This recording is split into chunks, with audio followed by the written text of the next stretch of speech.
Déjà ce matin, rien que nous pouvons, Seigneur, apporter devant ton trône comme une offrande que tu n'as pas déjà vue, mais Seigneur, alléluia, nous voulons le faire encore de tout cœur. Et toi, tu dis que tu as agréé, Seigneur, que tu prends plaisir à siéger dans ces louanges.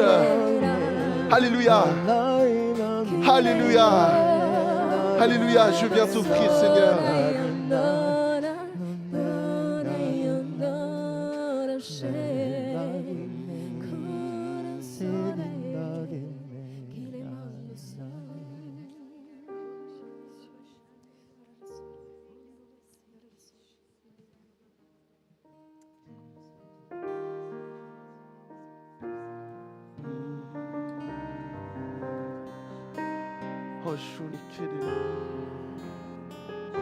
Alléluia, nous voulons offrir, Seigneur, ce que nous avons de meilleur. Je viens offrir, Seigneur, ce que j'ai de meilleur. Je viens t'offrir ma vie. À toi. Oui, à toi, Jésus-Christ. Oh, et même si je suis fragile, oh, et même si c'est difficile, je chanterai gloire à l'Éternel. Je chanterai louange à son nom. Je chanterai Dieu, mon essentiel. Je chanterai en l'honneur de son nom. Je viens te dire. Je viens te dire, Seigneur. Oh, tu es Seigneur. Que tu es mon bonheur. Non, rien ne peut détruire notre bel avenir. Oh, et même si je suis fragile, et même si c'est difficile, je chanterai gloire à l'Éternel. Je chanterai louange à son nom. Je chanterai Dieu, mon essentiel. Je chanterai en l'honneur de son nom. Alléluia. Je chanterai gloire à l'Éternel. Oh, je chanterai louange à son nom. Oui, Dieu. Je chanterai Dieu, mon essentiel. Je chanterai en l'honneur de son nom. Oui, toute ma vie.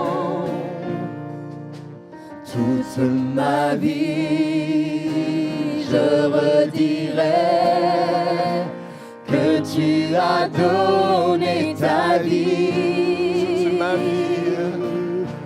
Toute ma vie, je redirai que tu as payé le prix. Et toute ma vie, toute ma vie, je redirai que je ne vis que pour lui.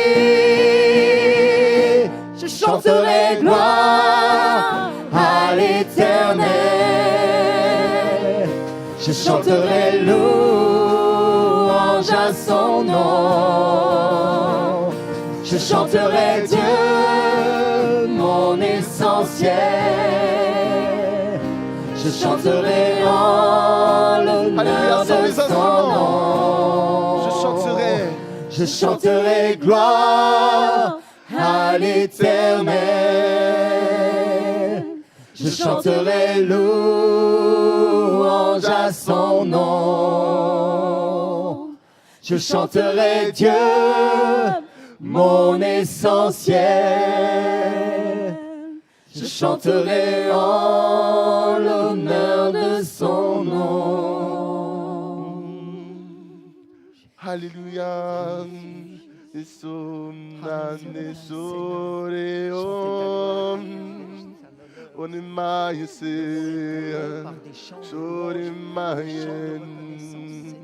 Alléluia. Alléluia. Je viens t'offrir. Alléluia. Oh, nous sommes venus ce matin encore. Nous voulons mettre notre cœur, Seigneur, sur ton établi, Seigneur. Alléluia. Alléluia. Oui, Seigneur. Oh, nous voulons déborder, Seigneur, de cet esprit, Alléluia. De cet esprit que tu nous as donné. De cet esprit, Alléluia, qui nous a été donné, Seigneur. Après, Seigneur, que tu te sois donné pour nous, Seigneur. Alléluia. C'est un Dieu vivant que nous avons. C'est un Dieu puissant. Alléluia. Et toute notre vie, Seigneur, nous voulons chanter. Nous voulons répéter, Seigneur. Alléluia. Sans cesse que tu as donné ta vie, que tu as payé le prix. Alléluia.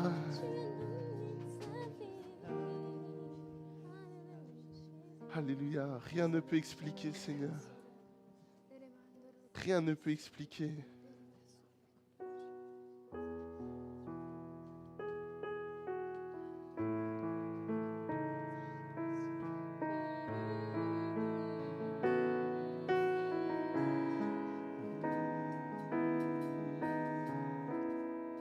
Comment expliquer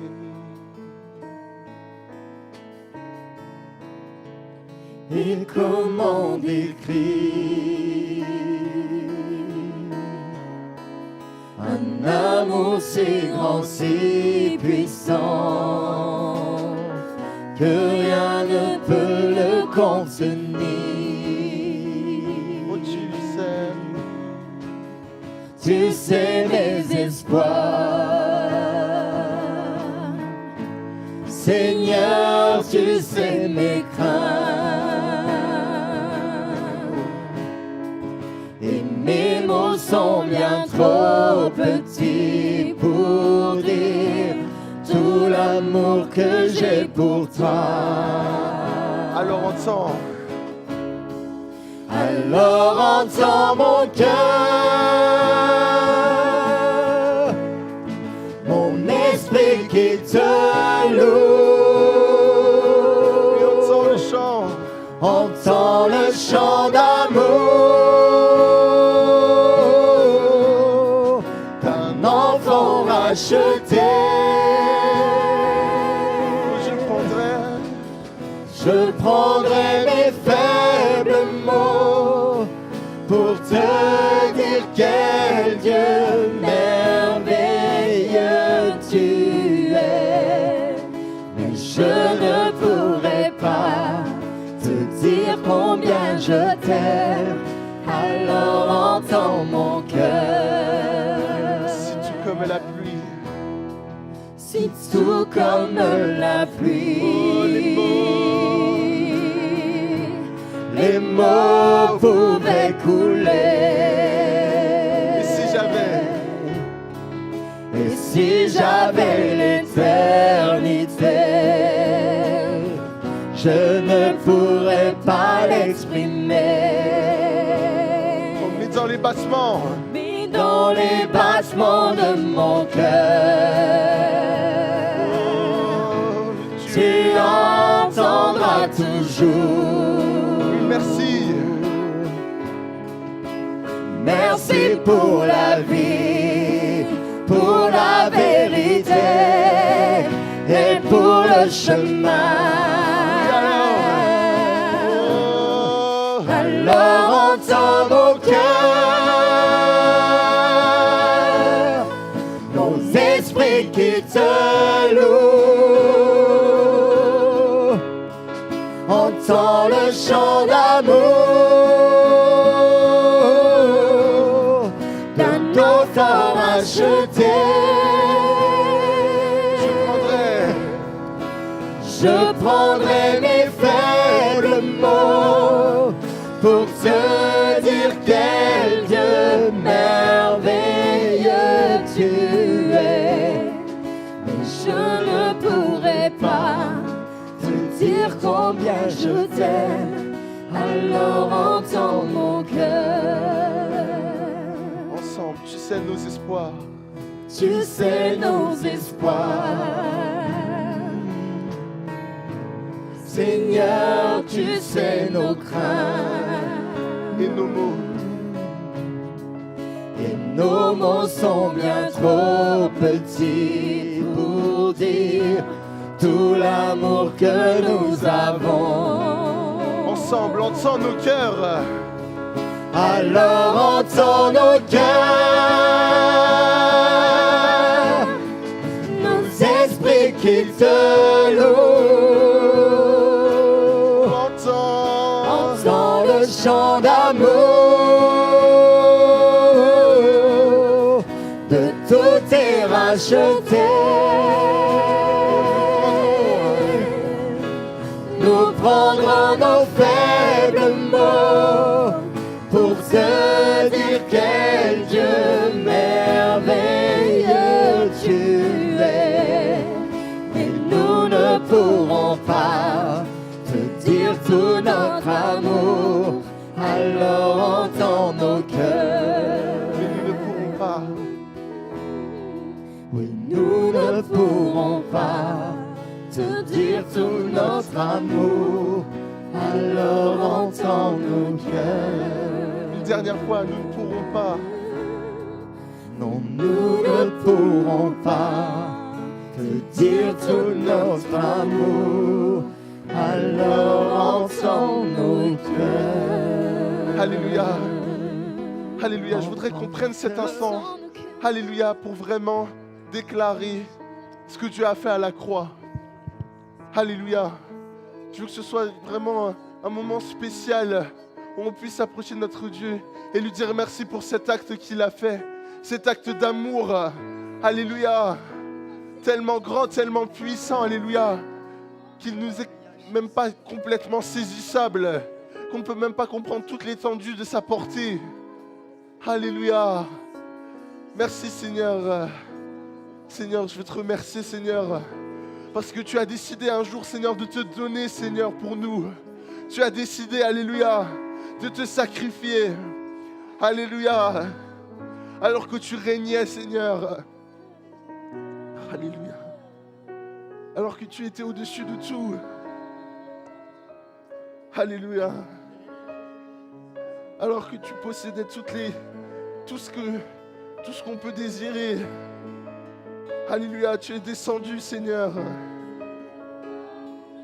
Tu es descendu sur terre, tu t'es fait homme. Alléluia. Tu as dit, moi je leur enseignerai l'amour.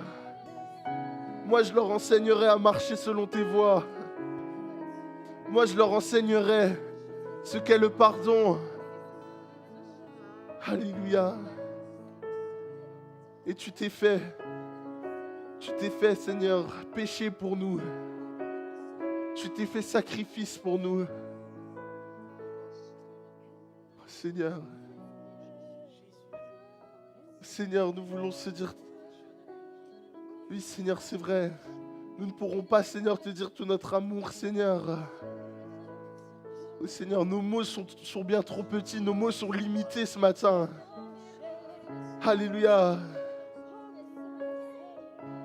Oh Seigneur, mais nous voulons nous approcher pour te dire, Seigneur, oui, reçois, Seigneur. Reçois, Seigneur. Car c'est toi, Seigneur. C'est toi le roi puissant, Seigneur. Alléluia. C'est toi qui règnes au-dessus de tout ce matin. C'est toi qui as vaincu la mort.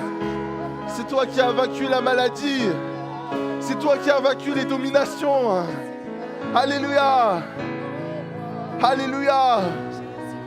Alléluia. Alléluia. Est-ce que vous le croyez ce matin? Alléluia.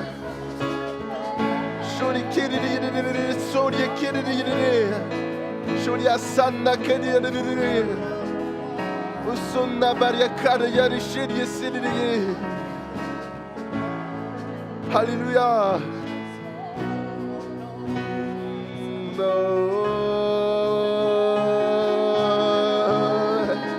Soria mare.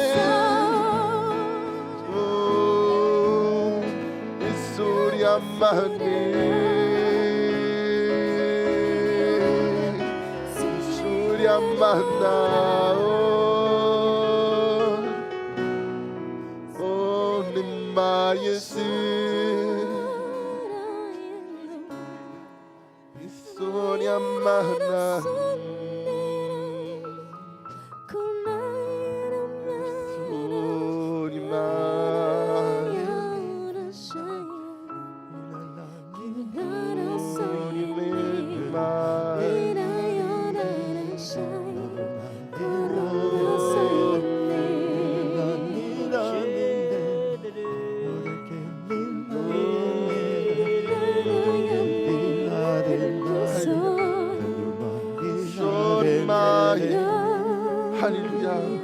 Recevez dans cette attitude d'humilité l'occasion de comprendre que Jésus-Christ est là ce matin. Ce matin, c'est pour vous l'occasion encore de vous remettre votre âme devant Dieu. Recevez dans l'humilité l'occasion de comprendre le sacrifice de Jésus. Ce matin, en toute humilité, comprenez, réalisez dans votre âme et dans votre cœur que Jésus-Christ est là ce matin et qu'il voit l'humilité de ton cœur. Et c'est par un geste physique que nous pouvons montrer à Jésus que nous sommes que des hommes, que nous sommes faillibles, que nos imperfections souvent entachent le nom de Jésus, que nos doutes, des fois, dans la parole de Dieu ou dans ce que Dieu est, nous donnent l'occasion de se sentir minimisés. Ce matin, dans l'humilité, Dieu reconnaît ton amour. Dans l'humilité, ce matin, Dieu reconnaît ton cœur et te pardonne ce matin. Que le nom de Jésus soit béni. Alléluia, Jésus.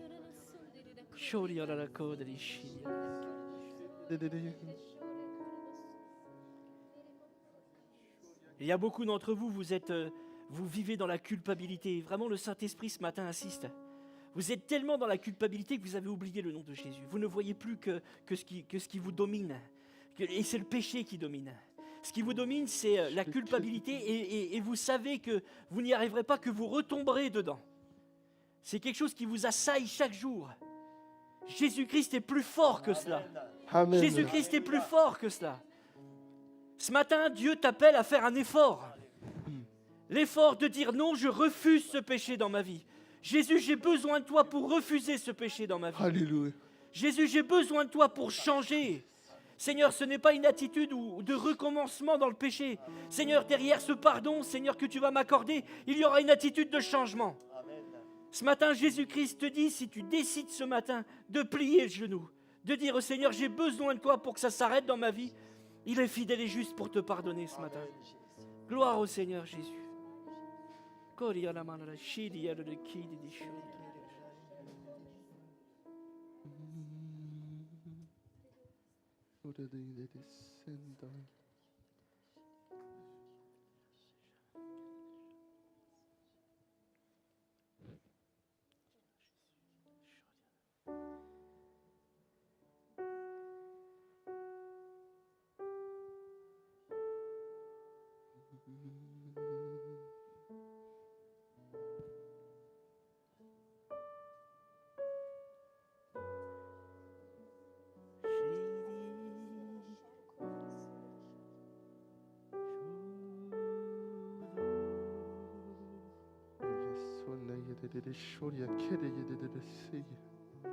Alléluia.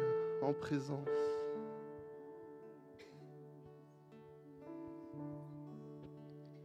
En présence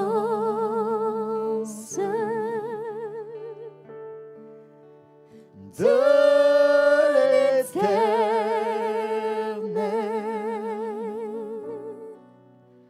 Dieu tout-puissant,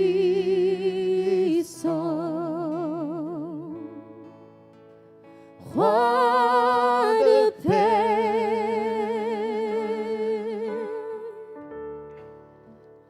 l'ombre s'enfuit,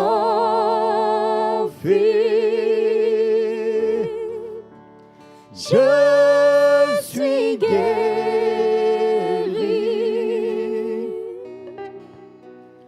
en présence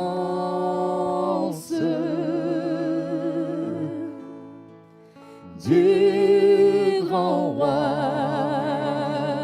Oui, en présence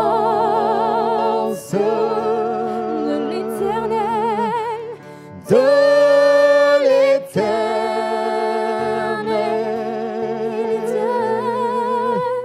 Dieu tout-puissant,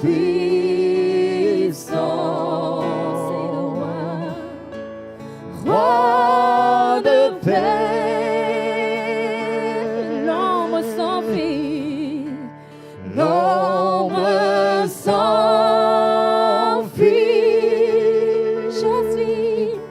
je suis guéri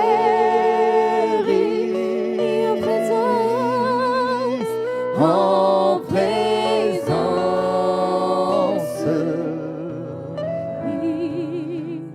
du grand roi. Encore une fois, en présence de l'Éternel, oui, en présence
sa présence ce matin.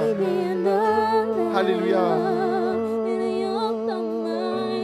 Alléluia. C'est le Saint-Esprit ce matin. C'est le Saint-Esprit qui agit ce matin.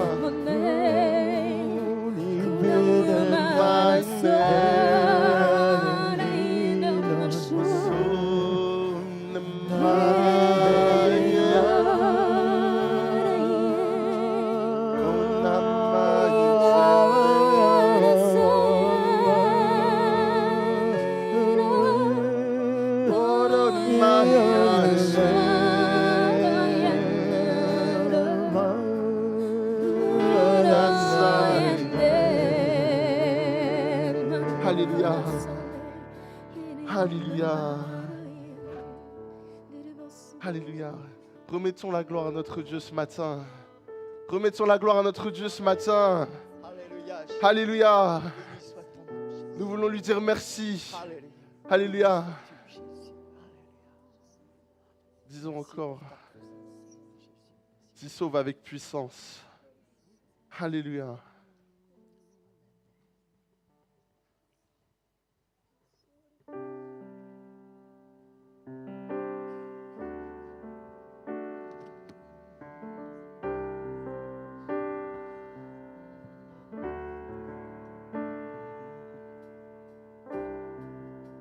Tous ont besoin d'être aimés d'un amour sans limite.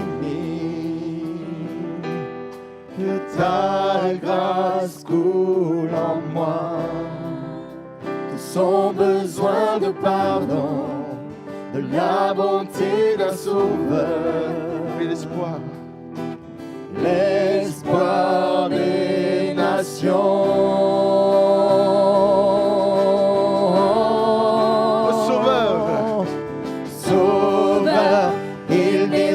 Les montagnes, mon Dieu sauve avec puissance, il sauve avec puissance pour toujours, créateur du salut. Jésus a vaincu la mort, il a vaincu la mort. Prends-moi, prends-moi tel que je suis. Mes peurs et mes échecs, viens remplir ma vie. Je donne ma vie pour te suivre dans tout ce que je crois. Et je me soumets.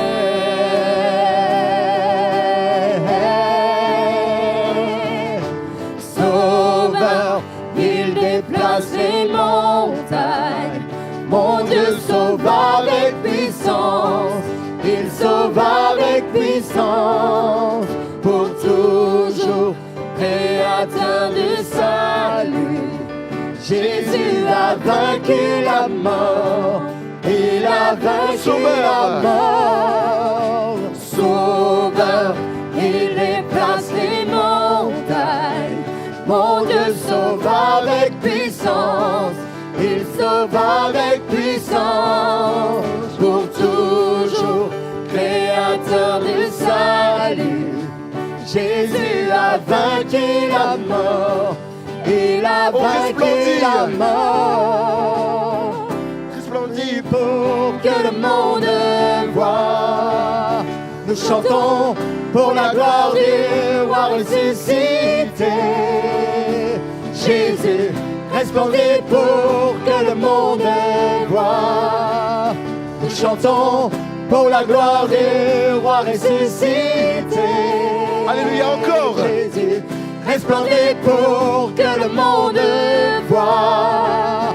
Nous chantons pour la gloire du roi ressuscité. Une dernière fois, resplendir. Jésus resplendit pour que le monde voie. Nous chantons pour la gloire du roi ressuscité. Sauveur, il déplace les montagnes. Mon Dieu sauve avec puissance. Il sauve avec puissance. Pour toujours, créateur créateur du salut. Jésus a vaincu la mort. Il a vaincu la mort. Alléluia.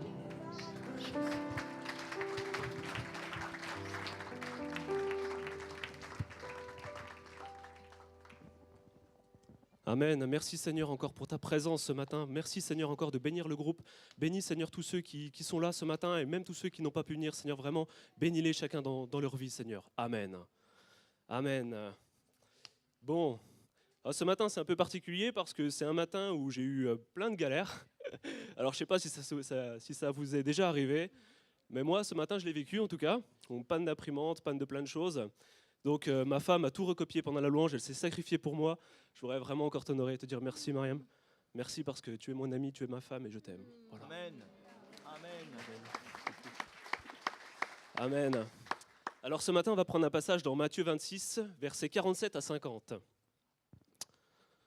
Matthieu 26, 47 à 50.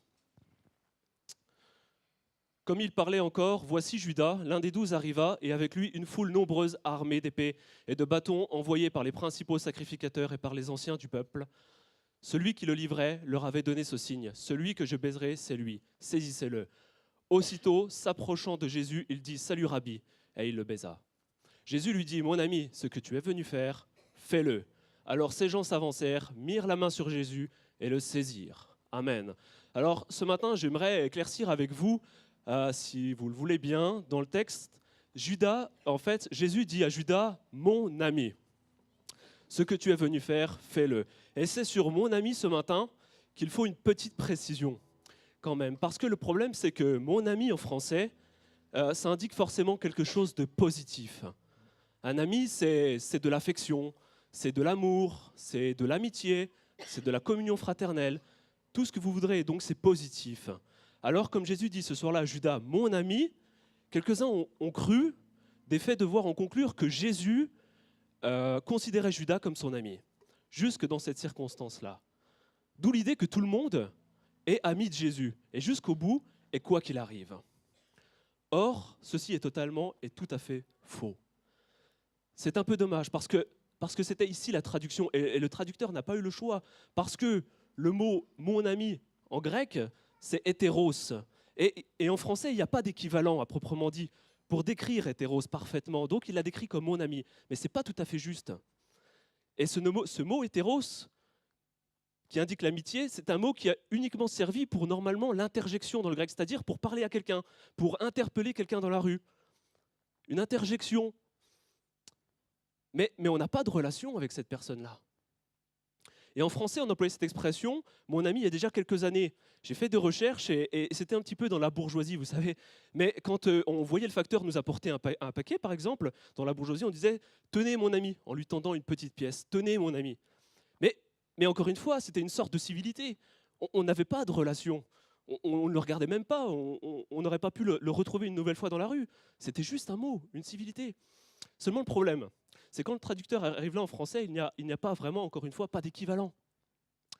Du coup, on traduit « mon ami », mais c'est juste une distance. C'est tout simplement une distance.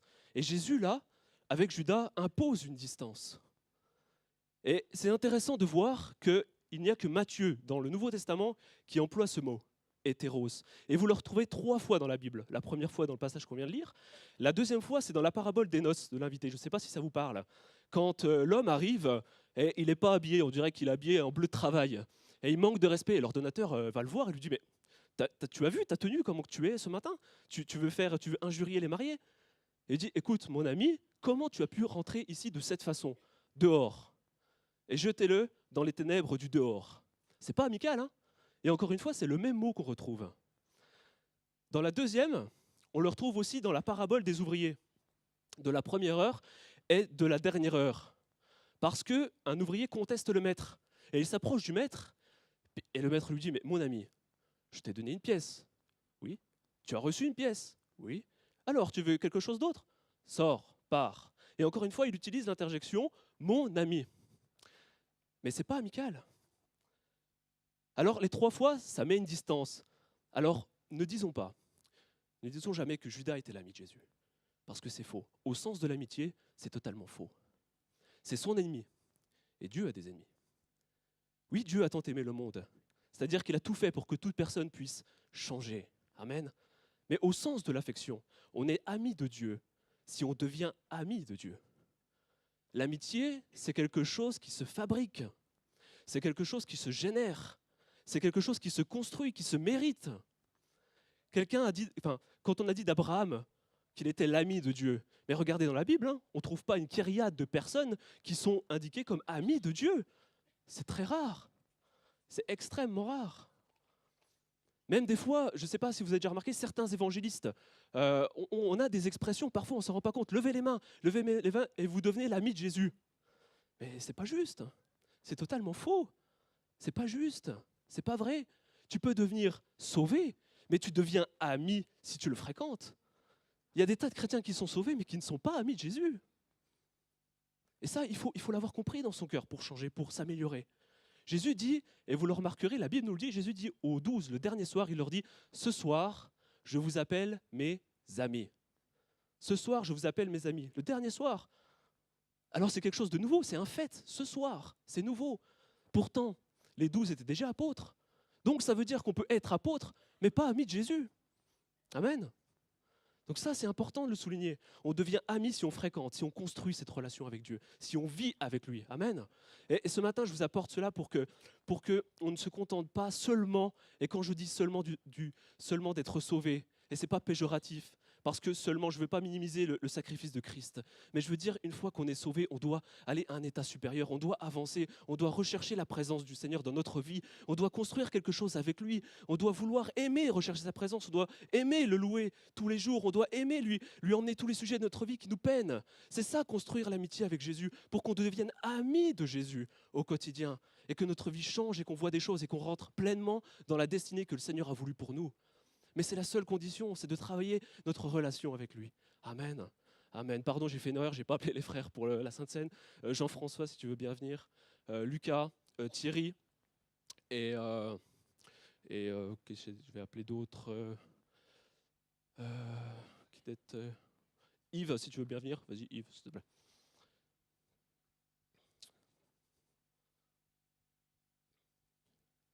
Amen. Peut-être que ce matin, le temps que les frères coupent le pain et distribuent le vin, pardon, peut-être qu'on peut réfléchir à ça ce matin, vraiment qu'on soit vraiment interpellé par ça, parce que c'est vraiment le fondement, c'est vraiment important, qu'on puisse avancer, qu'on puisse vraiment changer dans nos vies, vraiment apporter tout ce qu'on est au Seigneur, parce que parfois on le dit, mais on ne le fait pas forcément.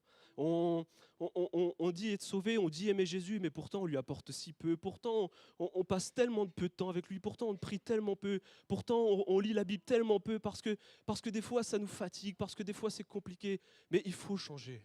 Il faut changer parce que c'est important. Dieu est Dieu et Dieu est un grand Dieu. Dieu n'est pas un petit Dieu qu'on met dans une boîte. Dieu est Dieu. Dieu, on doit l'aimer et le craindre. On doit le respecter. Et on doit vivre avec lui au quotidien et changer. Échanger, sanctifier nos vies, ça c'est important. Sans sanctification, nul ne verra le Seigneur, c'est important. Qu'on l'ait vraiment dans le cœur ce matin, ce n'est pas une accusation, je le dis à moi-même, parce que moi aussi je ne suis pas parfait, je le vis les mêmes choses que vous, mais je le dis à moi-même avant toute chose, vivons cela avec le Seigneur, amen. Allez frères, si vous voulez bien prier.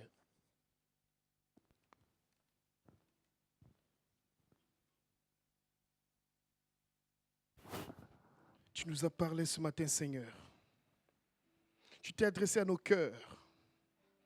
Tu nous as interpellés à développer notre communion avec toi, à construire cette amitié sincère, transparente avec toi, Seigneur. Aucun homme ne peut tromper les humains. Et l'homme peut tromper les humains, mais pas toi, Seigneur. Nous voulons être vrais avec toi en nous approchant de cette table. Aide-nous à aller de l'avant, à développer encore davantage cette communion à la base de ta parole. Bénis notre frère, Seigneur, pour cette exhortation. Bénis ce pain, bénis cette coupe que nous partageons dans l'amour fraternel au nom de Jésus. Amen.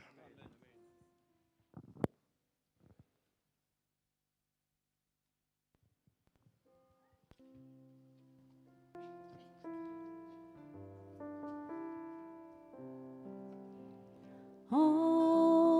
Entre tes mains, j'abandonne tout ce que j'appelle mien. Oh, ne permets à personne, Seigneur, d'en reprendre rien. Oui, prends tout, Seigneur. Oui, prends tout, Seigneur.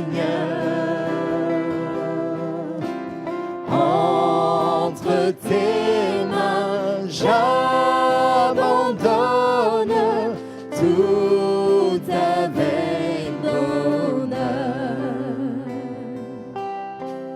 Je n'ai pas peur de te suivre sur le chemin de la croix.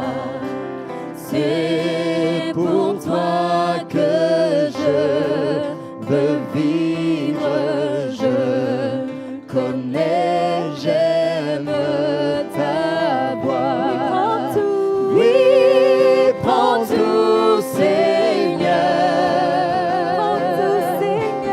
Oui, prends tout, Seigneur.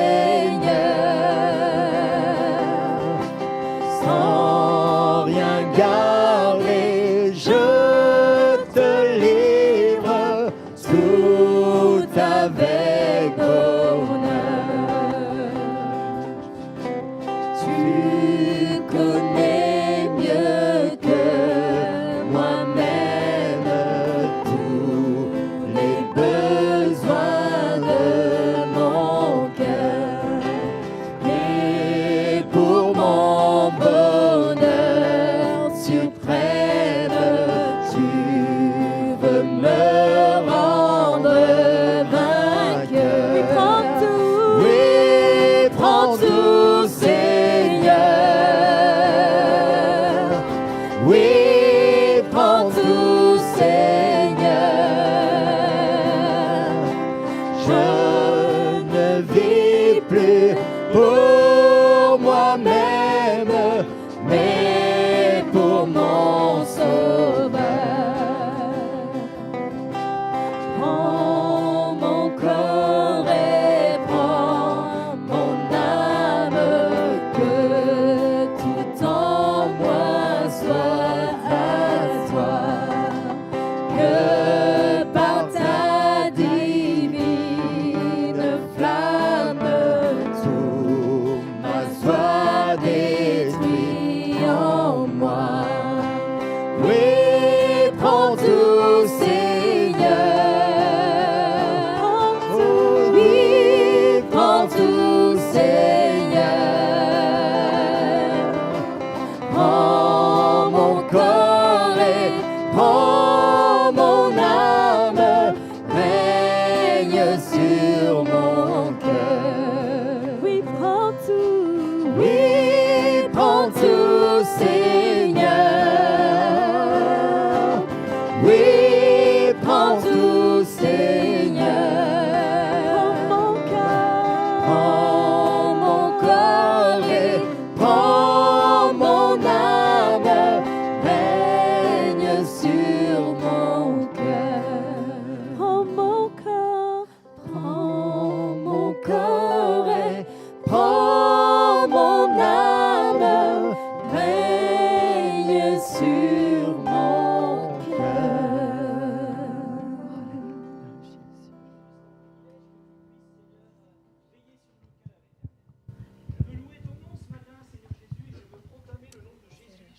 Je veux glorifier celui qui un jour a donné sa vie pour moi. Je veux vraiment adorer Jésus. Je veux vraiment glorifier Jésus. Je veux vraiment te mettre en avant, Éternel. Que nous puissions réaliser au quotidien que chaque jour, sans toi, nous ne sommes rien. Que nous sommes faillibles. Que des faiblesses sont en nous. Et sans ton secours, Seigneur, nous ne pourrions pas changer. Sans ton secours, Seigneur Jésus, nous ne pourrions pas vivre et marcher en se sentant aimés parce que tu es celui qui pardonne justement, Seigneur Jésus. Merci, Éternel, pour la justification, Seigneur Jésus. Parce qu'un jour, tu t'es sacrifié pour nous. Tu as donné ta vie pour nous. Tu nous as justifiés, rendus libres. Et ça nous donne l'occasion aujourd'hui de marcher et de glorifier Jésus. Et de dire, Seigneur, il est temps, Seigneur Jésus, que tu viennes dans ma vie, ôter des choses encore qui ne reflètent pas ta gloire, qui ne reflètent pas ton nom, Seigneur Jésus. Aide-moi, Seigneur, à marcher encore plus vers toi, Seigneur Jésus. À briller plus, Seigneur, à briller, mais pour que toi, tu brilles, Seigneur Jésus. Ne pas rechercher ma gloire, mais ta gloire, Seigneur Jésus. Merci, Éternel, parce que ce matin, nous sommes là et nous prions le nom de Jésus. Amen. Alléluia. Alléluia, Jésus. Que le nom du Seigneur soit béni. Merci, Éternel. Merci, Seigneur. Je ne veux pas rester le bouche clouée devant un Jésus si grand. Je veux honorer Jésus. Je veux glorifier Jésus. Alléluia, alléluia, Seigneur. Merci, Éternel. De Jésus. Alléluia. Merci, Seigneur. Que le nom de Jésus soit béni. Amen. Vous m'entendez bien? Ça va? Ouais. Amen. Pour ceux que je n'ai pas vus, soyez tous les bienvenus. Alors, j'étais un peu ému tout à l'heure parce que c'est sur ce chant que j'ai été convaincu de pécher quand j'étais petit. Dans l'église où on était une trentaine. Et j'étais à côté d'une grand-mère qui chantait mal. Mais elle chantait mal. Alors peut-être que certains d'entre vous l'avez connue, c'était Mémère Duchesne. Et j'étais à côté d'elle. Et c'est dingue comme le Saint-Esprit peut aussi parler à travers de quelqu'un qui chante mal. Parce qu'en fait, j'écoutais les paroles, je ne savais pas lire à l'époque. Et j'ai été touché d'entendre ces paroles. Et je répétais ce qu'elle chantait, comme je pouvais du coup. Puis c'est marrant, comme quand on est à côté de quelqu'un qui chante faux, on fait pareil. Hein. Alors, je sais pas, j'ai l'impression d'être toujours à côté de quelqu'un qui chante faux parce que je chante toujours faux. Mais bref, voilà, en tout cas, ces paroles, souvent les paroles qui sont dans les chants nous ressourcent. C'est pour ça que n'hésitez pas, même si c'est compliqué, même si on ne connaît pas bien les paroles, prononcez les paroles qui sont dans ces chants. C'est quelque chose qui nous renouvelle de l'intérieur. Vous êtes d'accord avec ça? Je vous sens d'accord avec moi. Hein? Bon. Alors, je vais faire quelque chose d'extraordinaire, je vais passer aux annonces. Les annonces. Alors, excusez-moi, je vais me permettre de... Hop. Tout le monde va bien, ça va? Ouais, c'est vrai. Je vous trouve calme, mais c'est parce que vous êtes disciplinés, c'est bien. Ils sont calmes ce matin. Alors, événements à venir. Jeûne et prière de Mulhouse, du lundi 11 au 15 février. Soyez bénis, priez pour ceux qui n'y vont pas, jeûnez pour ceux qui ne jeûnent pas. Mais on sera heureux que vous priez, que les gens prient pour nous. Amen. Soirée de louange avec Mathieu Marvan et témoignage du pasteur Bob Sorge, le mercredi 6 mars à 19h30. Donc cette semaine-là, ce sera changé. Il n'y aura pas de réunion le mardi. La réunion est reportée au mercredi pour éviter aux gens de faire des allers-retours. Donc soirée de louange et témoignage, invitez des nouveaux. Voilà. Si vous voulez une occasion pour inviter quelqu'un, un ami, un copain, quelqu'un que vous ne connaissez pas, vous pouvez l'inviter. Voilà. Un grand moment, un très grand moment, le mariage d'Estelle et Lucas le samedi 16 mars 2019. Voilà. Pouvez vous lever, s'il vous plaît? Bah si, les gens, il y en a qui ne vous connaissent pas. Voilà, c'est Estelle et Lucas. Priez pour eux, ils s'engagent dans un truc de fou. Alors, ensuite... Jeûne et prière de Reims. Donc pour ceux qui ne peuvent pas faire la route, sachez qu'il y aura un jeûne et prière à Reims qui sera mené par le pasteur Alain Moulin et surtout par Jésus, du vendredi 22 mars au dimanche 24 mars. Priez pour lui, qu'il puisse nous donner encore quelque chose sur son cœur, qui nous ressource. Voilà. Soirée de louange avec Stéphane Kéry, le mercredi 27 mars à 19h30. Si vous connaissez des gens, invitez-les. C'est des moments privilégiés, ce sera une soirée de louange. Voilà. Alors pourquoi autant d'événements? Sachez que dans l'équipe, nous avons prié, nous avons décidé de se laisser conduire par le Saint-Esprit et les choses se font naturellement. Donc voilà. Aujourd'hui, Dieu permet que des personnes viennent apporter des temps de louange, que Dieu soit béni pour ce qu'il fait dans notre Église. Le week-end avec Jean-Marie Ribet le samedi 13 et dimanche 14 avril. Voilà. Bénissons-le, et c'est lui qui ouvrira la session de formation de disciples qui se tiendra à l'église. Et il y a un week-end The Rencontre du 19 au 22 avril 2019. Pour les inscriptions, allez voir Lucas, c'est ça? N'hésitez pas, et voilà, et bénissez les jeunes aussi dans leur déplacement, qu'ils puissent être ressourcés. Amen. Visite et déplacement. La pastorale FEPEF Nord, samedi 9 mars. Le dimanche 10 février 2019, déplacement du pasteur José à Château-Thierry. Bénissez-le, priez pour lui. Le dimanche 16 et 17 février 2019, venue du pasteur Bertrand Huetz. Le dimanche, dans le week-end du 23 et 24 février, déplacement à Troyes du pasteur José. Le dimanche 10 mars 2019, déplacement du pasteur José à Flins-les-Raches. Et le vendredi 31 mai au lundi 3 juin, déplacement du pasteur José et Sandra en Hongrie, à l'église de Miskolc, voilà. En tout cas, Dieu sait où ils sont, voilà, bénissez-les. Alors, j'ai prié pour José, pour cet événement un peu particulier, puisque José va être traduit. C'est quelque chose qu'il n'a pas trop pratiqué, donc il va en Hongrie et quelqu'un le traduira. Donc c'est un exercice particulier pour lui, bénissez-le, priez pour lui, que Dieu puisse le diriger. Voilà. Annonce orale, il a marqué. Le planning de la formation de disciples sera communiqué avant la venue de Jean-Marie Ribet. Donc au fond de la salle, vous avez une feuille, vous pouvez vous inscrire pour ceux qui ont envie de participer à cette formation qui aura lieu ici dans cette église, qui sera ouverte par Jean-Marie, d'accord, et qui ensuite continuera par l'intermédiaire de notre pasteur José. Et du coup, avant que Jean-Marie arrive, il mettra la liste des dates où il y aura ces formations. Ça va? Je suis à peu près clair? Non? Il y a des doutes? On peut en parler à la fin si vous voulez. Et moi, j'ai une annonce qui n'est pas censée être une vraie annonce, mais j'aimerais vous en parler. Voilà, je sais que pour certains d'entre vous, aujourd'hui, c'est la première fois que je prends la parole en tant que pasteur. Donc, du coup, ouais, je ne suis pas sûr que... Et effectivement, il y a un truc qui nous a embêtés dans l'équipe avec José, et j'en ai parlé, je crois que j'en ai parlé un petit peu à André, c'est que tout le monde a l'impression que je suis toujours occupé, et c'est vrai. C'est vrai. Comme vous tous d'ailleurs. Vous avez toujours quelque chose à faire, vous êtes d'accord avec moi? Voilà, c'est pour ça que j'aimerais qu'on puisse échanger sur un sujet qui est important avant de prêcher. C'est que je crois que si Dieu met des ministères, c'est aussi pour soutenir les chrétiens. Et j'aimerais vous parler d'une notion d'urgence et d'importance.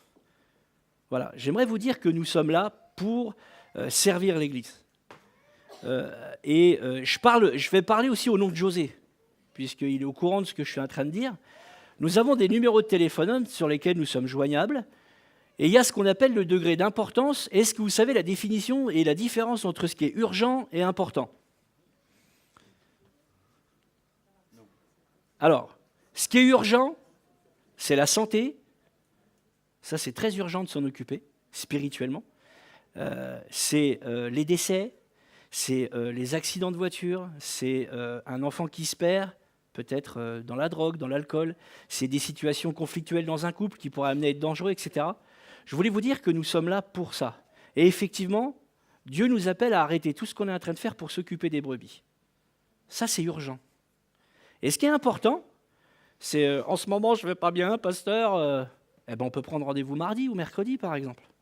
Donc, ce que je vous invite à faire, c'est à ne pas croire qu'on ne prendra pas le temps. Parce que souvent, des gens, j'ai entendu régulièrement, oui, j'ai pas osé t'appeler, oui, j'ai pas osé prendre du temps, etc. Donc, on vous invite à, si c'est important et très important, à prendre le temps de prendre rendez-vous. N'hésitez pas, on s'appelle, on se donne une date. Soit on se voit par téléphone, soit par Skype, soit ici à l'église. Il y a des bureaux, on peut prendre le temps de prier avec vous. Et il y a ce qui est urgent. Et ce qui est urgent, il faut appeler. On est là pour ça. On est là pour prendre soin de vous. Dieu nous appelle à prendre soin de vous. Et n'hésitez pas à appeler, à ce qu'on prie pour vous. On est là pour ça. D'accord? Mais c'est vrai que l'équilibre entre l'urgence et l'importance, des fois... Est-ce que vous voulez que je vous donne un témoignage? Bon, je parlais avec un pasteur une fois, et il me disait un truc intéressant. Il m'a dit une fois, il y a quelqu'un qui m'a appelé pour aller acheter de la paille pour son lapin. Alors, je précise que la personne n'était pas à mobilité réduite, n'avait pas de problème de santé, etc., etc., etc. Nous sommes pasteurs de tout, et nous sommes prêts à tout, parce que nous aimons les gens. Mais je pense que le 31 décembre à 22h, ce n'était pas forcément nécessaire... Je ne sais pas si vous comprenez ce que je veux dire. J'espère que vous êtes dans quelque chose de clair. Je ne suis pas en train de vous dire qu'on n'est pas, on est là pour ça.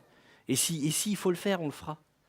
Mais j'aimerais ne pas que vous ne soyez pas dans le frein d'appeler ou parce que des gens sont va qu'à droite ou à gauche. On a tous des besoins, mais il faut savoir s'arrêter, je crois. Quand il y a besoin, il faut qu'on sache s'arrêter pour prier, pour se fortifier les uns les autres, pour s'encourager. Vous êtes d'accord ? Moi, je vous sens motivé, c'est super. Merci Seigneur. Voilà. Et si on passait à la parole de Dieu ? Ok ? Alors passons à la parole de Dieu. Alors, le titre de ma prêche ce matin, penses-tu être un mauvais chrétien ? 2. Vous l'appelez comme vous voulez. Is back. 2, le retour, vous mettez ce que vous voulez. Voilà. Donc, penses-tu être un mauvais chrétien ? 2. Et un homme politique a dit quelque chose qui m'a interpellé. Et qui m'a interpellé et qui m'a amené à aller sur ce point dans la Bible. Un homme politique a dit que la France avait oublié la culture de l'effort. Eh bien, je suis un peu d'accord avec lui. Parce que cette société nous a permis, surtout, enfin la société française, nous a permis et nous donne des avantages et des droits extraordinaires. Je ne sais pas si vous réalisez que dans ce pays, nous avons la possibilité de trouver à manger, de trouver de quoi se vêtir, de trouver de quoi se nourrir, de trouver de quoi s'occuper de sa santé. On est d'accord ou pas ? Est-ce qu'on est reconnaissant de ça ? Vraiment ? Est-ce que vraiment on est reconnaissant ou on se dit que ce n'est pas assez ? Parce que l'État peut toujours faire mieux. Et vous savez, c'est intéressant parce que la culture de l'effort, je l'ai amenée plus loin dans la réflexion spirituelle. Et j'ai appelé cette prêche ce matin, le sous-titre du « Es-tu un mauvais chrétien 2 » ? Penses-tu être un mauvais chrétien 2 ? Excusez-moi. C'est « La culture de l'effort pour Dieu dans notre vie est-elle nécessaire en tant que disciple de Jésus ?» Est-ce que je suis quelqu'un qui se dit « Voilà, je compte sur l'accomplissement des promesses de Dieu et j'en ai le droit. Dieu me fait des promesses. Alléluia. Alléluia. Est-ce que Dieu me fait des promesses dans la parole ? Je m'appuie sur ces promesses. Je suis sauvé dans le nom de Jésus. Si je suis sauvé, je vais au ciel. Je suis sauvé, j'ai des promesses que chaque jour suffit sa peine et que je ne manquerai de rien parce que je suis le Fils de Dieu. Vous êtes toujours d'accord avec ça ? Et nous, plus que jamais, en France, nous le vivons. Nous ne manquons de rien. C'est pas vrai. Nous ne manquons de rien. Je vois des gens ici qui reçoivent plein de choses par la grâce de Dieu. Et je ne minimise pas ce que je suis en train de dire. On ne se rend pas compte de ce que Dieu nous permet de vivre ici en France. Maintenant, j'aimerais vous parler de la culture de l'effort spirituel. La culture de l'effort spirituel, on se dit, voilà, Dieu nous donne des promesses, donc c'est une affaire qui roule. Bah oui, j'ai des promesses, je serai la tête et pas la queue. Va avec la force que tu as. On en a des beaux versets comme ça, qui nous motivent, qui nous disent « Dieu me met en avant, je suis quelqu'un, je suis disciple du Seigneur. » Et j'aimerais que l'on voit ensemble, et j'espère que vous ne m'en voudrez pas à la fin de cette prêche, mais que Dieu soit béni parce que nous avons besoin de voir la parole de Dieu dans son entièreté. Le premier message, nous avons abordé le fait qu'effectivement, la parole de Dieu est quelque chose qui nous amène des fois à vivre et à lire la parole de Dieu comme quelque chose qui nous culpabilise. Vous vous rappelez, on avait parlé que la parole de Dieu, c'était complexe parce que des fois, nous avions le sentiment de pas faire ce que Dieu attend de nous. Et puis il existait la dépression spirituelle. C'est quelque chose qui existe dans la vie chrétienne. Sauf qu'effectivement, à un moment donné, il est temps pour nous de réaliser que la vie avec Christ, c'est un effort. Pardonnez-moi, mais Dieu nous laisse le libre choix sur cette terre. Oui ou non ? Dieu te laisse le libre choix de faire ce que tu veux. J'ai jamais vu un ange descendre du ciel et mettre le couteau sous la gorge à quelqu'un et lui dire « Tu te convertis, sinon vite ». C'est pas comme ça que ça marche avec Dieu. Dieu te dit Tu es devenu chrétien, tu aimes Jésus, et maintenant tu fais ce que tu veux. Vrai ou faux? On fait ce qu'on veut. Moi, je fais ce que je veux. À partir du moment où ça plaît à Dieu. Mais je fais ce que je veux. C'est vrai. Là, la notion qui est importante, c'est de voir 3 points ensemble, si vous voulez bien, ce matin. Le premier point, c'est comment vivons-nous l'effort pour Dieu dans notre vie? Comment on le vit? Comment on l'applique? Qu'est-ce qu'on en fait? Comment ça se passe? Pourquoi? Comment? Pourquoi? D'accord? Deuxième point, comment nous prouvons à Dieu dans notre fidélité cet effort? Comment on le prouve à Dieu cet effort? Dans notre vie au quotidien. Est-ce que Dieu ressent ça? Je vais vous parler d'un mot qui est assez marrant. Est-ce que Dieu ressent de l'engouement? Hein? Est-ce que Dieu ressent que cet effort, il est fait, mais avec joie, avec motivation? Et je vous invite, si vous n'en avez pas, à demander à Dieu 2 médicaments, de la moraline et du Motivex. Ça va vous aider le matin. Un peu de moraline, ça nous met la tête dedans, et du Motivex, hop, on y va, on avance. Ça, c'est important dans la vie avec Dieu. Je parlais du deuxième point, et le troisième point, c'est l'Esprit de Dieu nous rend capables d'efforts ou pas? Est-ce que l'Esprit de Dieu nous rend capables de faire ces efforts? Alors moi, j'aimerais qu'on échange un petit peu avant. Ça, c'est mon introduction. J'aimerais qu'on définisse un peu comment le point névralgique de notre vie, c'est-à-dire le point central de notre vie, est-ce qu'il est axé sur le fait que je m'appuie seulement sur les promesses de Dieu, ou si j'ai compris que mon corps était le temple du Saint-Esprit? Est-ce que mon corps est le temple du Saint-Esprit ou pas? C'est une question intéressante, parce que si mon corps est le temple du Saint-Esprit, qui c'est qui fait le ménage dans le temple? Alors chez nous, c'est plus simple, on est d'origine portugaise. Donc chez nous, le ménage, c'est... On connaît, nous. Ouais. C'est ça les clichés, c'est comme ça. Mais si mon corps, c'est le temple du Saint-Esprit, ce corps m'appartient. D'accord? Et à l'intérieur de ce corps, il y a une âme. Et cette âme, est-ce que je prends le temps de la nettoyer? Est-ce que je prends le temps de la restaurer? Est-ce que je prends le temps de la construire? Est-ce que je prends le temps d'y mettre du mien dans cette âme? Ou est-ce que j'attends que les promesses de Dieu? Est-ce que j'attends seulement que Dieu agisse? Dans chaque réunion, Dieu me parlera. Il y aura des paroles qui me feront du bien. Il y aura des paroles qui m'aideront à avancer. Sauf qu'à un moment donné, Dieu te laisse le libre choix de choisir si tu veux avancer ou pas. Vous savez, une fois, je parlais avec un couple. Et dans ce couple, il s'est passé quelque chose, c'est que l'un des deux a perdu l'amour qu'il y avait dans le couple. Il n'y avait plus d'amour. Et je me rappelle, je discutais avec eux, et à un moment donné, je leur ai posé la question, je leur ai dit, mais est-ce que vous pensez que vous pouvez vous battre? Est-ce que vous pensez que c'est fini et vous avez baissé les bras, ou est-ce que vous avez décidé de vous battre? Et après, plus particulièrement, j'ai pris la personne qui, elle, avait perdu l'amour, et je lui ai dit, décider de se battre, c'est une décision. Oui ou non? Décider de se lever le matin et décider de dire « Seigneur, tu seras avec moi et je ferai ce que j'ai à faire pour toi », c'est une décision, frères et sœurs, qui vous appartient et qui m'appartient. Elle appartient à personne d'autre, cette décision. Et le problème, c'est que non, on se dit que comme il y a des promesses, c'est Dieu qui nous donnera de la moraline et du Motivex. C'est lui qui va nous mettre des coups de pied au derrière. Ben non. Dieu, des fois, va te demander que toi, tu décides de te lever pour lui. Toi, tu décides aujourd'hui de dire, ce péché, dans ma vie, il faut que ça s'arrête. Parce que si toi, tu ne te dis pas, il faut que ça s'arrête, t'auras beau demander tout ce que tu veux à Dieu. Hein. Le lundi, ça recommencera. Et le mardi, et le mercredi, et le jeudi, et le vendredi. Et on va dire, je ne comprends pas, Dieu, il ne m'aime pas. Bah oui, mais Dieu te laisse le libre choix, frère. Dieu te laisse le libre choix, sœur. Et ce matin, j'aimerais vous parler d'un mot qui grippe un peu, c'est la sanctification.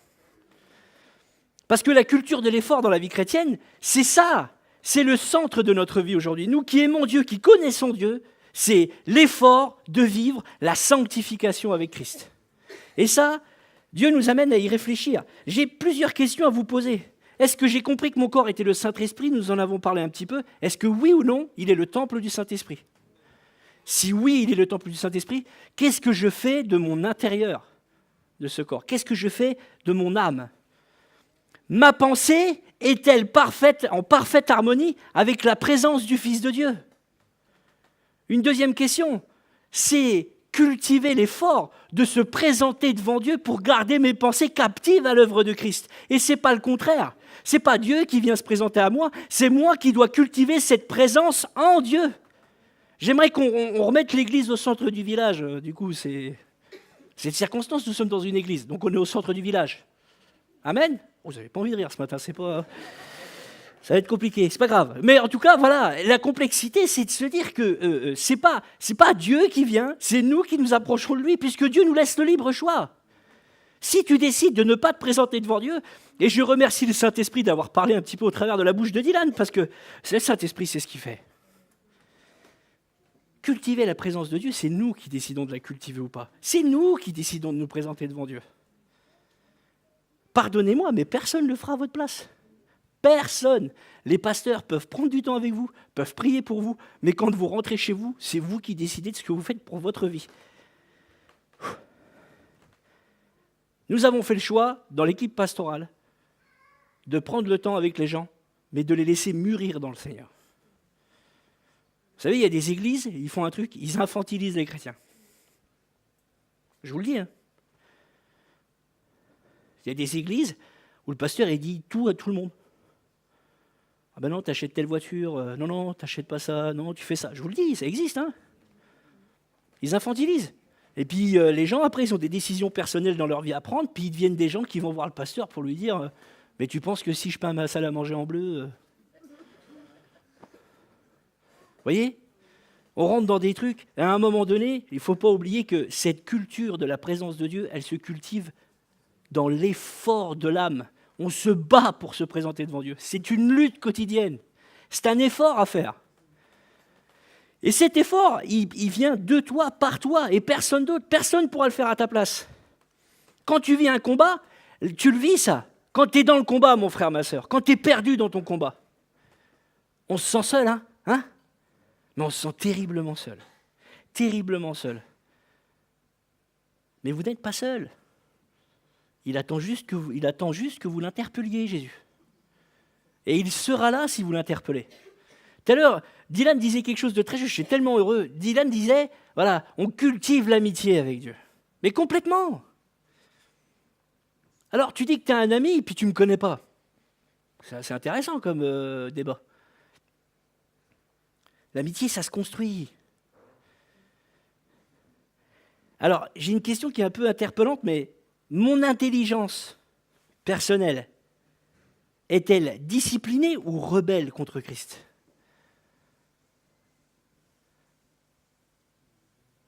C'est une vraie question ce matin.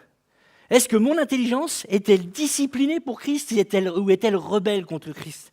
Le problème, c'est que si on décide de se positionner dans un cas ou dans un autre, on ne se présente pas devant Dieu. On ne vit pas la sanctification comme on devrait la vivre. Alors la première question, c'est comment vivons-nous l'effort pour Dieu ? Comment tu le vis, mon frère, ma sœur ? Comment tu le sens ? J'aimerais vous parler d'un premier mot qui s'appelle la justification. Est-ce que vous avez réalisé ou compris, peut-être que je peux redonner la définition, du mot justification. Le mot justification représente l'œuvre accomplie de Dieu par son Fils Jésus-Christ à la croix. Amen. Et souvent, quand le pasteur le dit, il dit, est-ce qu'il y a des gens justes ici ? Hop, alors certains lavent la main et pas d'autres. Mais nous sommes justifiés par Dieu. Il nous a lavés du péché. Il nous a rachetés. Effectivement. Et Jésus dira à un aveugle, après qu'il soit guéri, lève-toi et marche pour Christ. Marche maintenant. Cette phrase était tellement spirituelle que quand j'ai lu ce passage, à un certain stade de ma vie, j'ai réalisé que ça allait plus loin quand il disait marche que de se lever et juste marcher. C'est marche pour moi, vis avec moi. Représente-moi, alléluia. Et la sanctification est l'œuvre accomplie par le Saint-Esprit en nous. Mais la sanctification, elle ne peut s'opérer que si nous ne faisons l'effort d'accepter de vivre dans la sanctification. Alors, c'est un peu complexe. Parce que du coup, la sanctification, c'est quelque chose qui nous amène à être en bonne intelligence avec Dieu ou pas. C'est une décision que l'on a ou pas de décider de changer de l'intérieur. C'est un effort à faire. Et vous allez voir que, pour l'instant, je ne vous ai pas encore donné de verset, mais vous inquiétez pas, on va venir à la parole de Dieu. Par contre, il y a un des versets qui dit que celui qui n'est pas sanctifié ne verra pas Dieu. Si vous regardez plein de passages dans l'Ancien Testament, je ne l'ai pas pris là, ce passage-là, mais Josué, à un moment donné, Dieu va lui dire, écoute, je vais t'établir et je vais montrer aux gens que tu es appelé par moi, pour moi.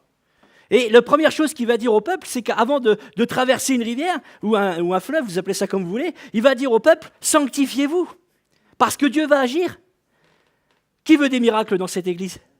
Qui veut vivre des miracles ? Eh bien, sanctifiez-vous. Sanctifiez-vous, parce que sans la sanctification, nul ne verra le Seigneur, jamais. Pardonnez-nous, mais nous, dans cette église, nous ne pouvons pas ne pas dire ce qui est dans la parole de Dieu. Et la parole de Dieu nous dit que tu ne peux pas être toute ta vie en train de faire n'importe quoi et voir des miracles extraordinaires, voir des prodiges dans ta vie. Et si tu crois ça, ben le diable te leurre, mon ami. Le diable, c'est un gars avec des écailles, une corne, une fourche à 3 dents, comme ça. Yeah. Le diable, il est marqué dans la Bible qu'il n'est pas comme ça. C'est un ange de lumière. Il se présente comme un ange de lumière. Il vient et il te fait croire que ce que tu vis, c'est normal. Hier, je me suis retrouvé au milieu de la place d'Erlon et quelqu'un s'approche et commence à m'expliquer quelque chose de particulier, je ne peux pas en parler, bref, et je l'écoute.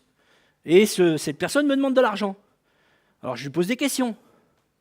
Et il étaye cette demande de l'argent sur quelque chose qui n'est pas dans la volonté de Dieu. Alors qu'est-ce qu'on fait ? Je l'ai écouté très sagement et je lui ai fait comprendre déjà, je lui ai posé quelques questions, j'ai senti que ce n'était pas très structuré son truc, c'était pas clair. Je lui ai dit, écoutez, je vous invite avant de demander de l'argent à quelqu'un, d'être sur un sujet déjà bien construit, avec quelque chose de bien correct. Et après, quand je suis parti, j'ai pris le temps d'expliquer à mon fils. De dire, tu vois, garçon, on ne peut pas justifier toujours le péché. On ne peut pas expliquer toujours que c'est normal. Parce qu'à un moment donné, le péché est le péché. Et quand le péché est péché, on ne peut pas dire c'est normal. Et le diable fera ce qu'il faut pour te leurrer, mon frère, ma sœur. Moi, j'ai quelques questions à te poser. Suis-je en train d'achever ma sanctification dans la crainte de Dieu ? La première question. Est-ce que je suis en train de bosser tout en réfléchissant que Dieu, c'est pas un jeu, quoi. Tout à l'heure, on verra un passage qui nous montre que la présence de Dieu, c'est quelque chose de très dangereux. Vous savez, il y a des gens, alors je vais le dire, mais ce n'est pas blasphématoire parce que Dieu connaît mon cœur. Moi, je connais plein de monde qui disent « Oh, bon Dieu !» Ça fait rire, hein ? Mais c'est du blasphème. C'est injurier le nom de Dieu. La sanctification, le premier point de la sanctification, c'est reconnaître que Dieu est Dieu. Et que la présence de Dieu, ce n'est pas un jeu. Et que quand tu commences à utiliser le nom de ton Dieu en vain, tu pèches. Quand tu commences à annoncer des choses de ta bouche que Dieu n'a pas fait, tu pèches. Quand tu commences à croire que Dieu accepte que tu couches avant le mariage, tu pèches. Quand tu crois que boire à excès et à te mettre des timbales, je ne sais pas comment vous appelez ça, tous les soirs, et que vous justifiez ça comme être dans la joie de Dieu, c'est normal, c'est un péché d'être enivré de vin. Et d'être alcoolique, c'est une maladie. Quand on devient alcoolique, ça devient une maladie. C'est considéré, vous saviez ça ? C'est reconnu comme une maladie. Et vous considérez ça, certains, comme quelque chose de normal. On se picole, puis si on vomit, c'est pas grave. Et puis quoi encore ?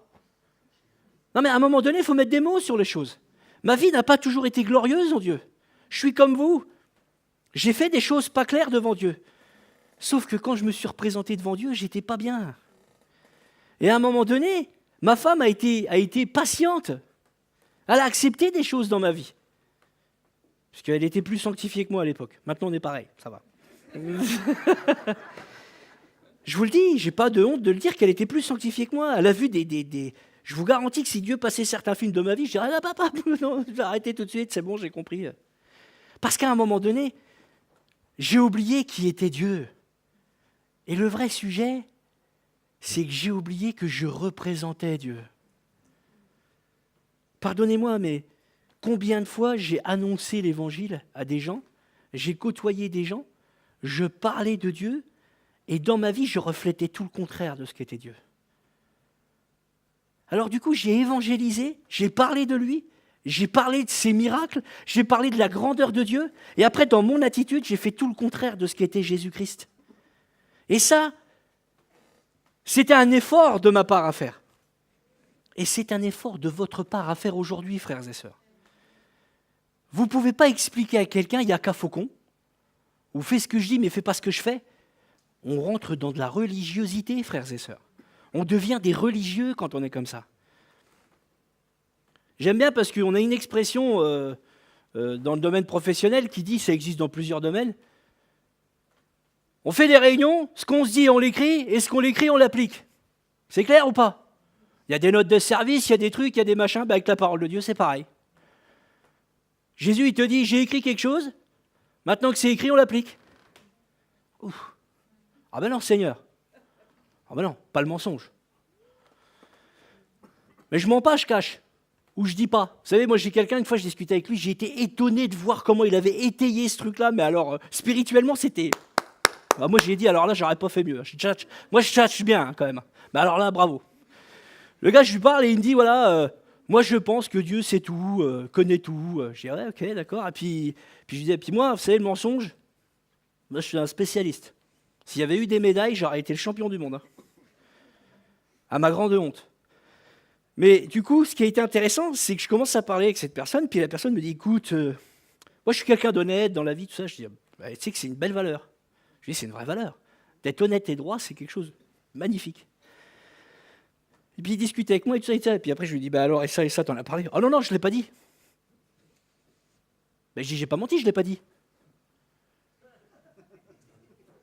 On m'a pas posé la question.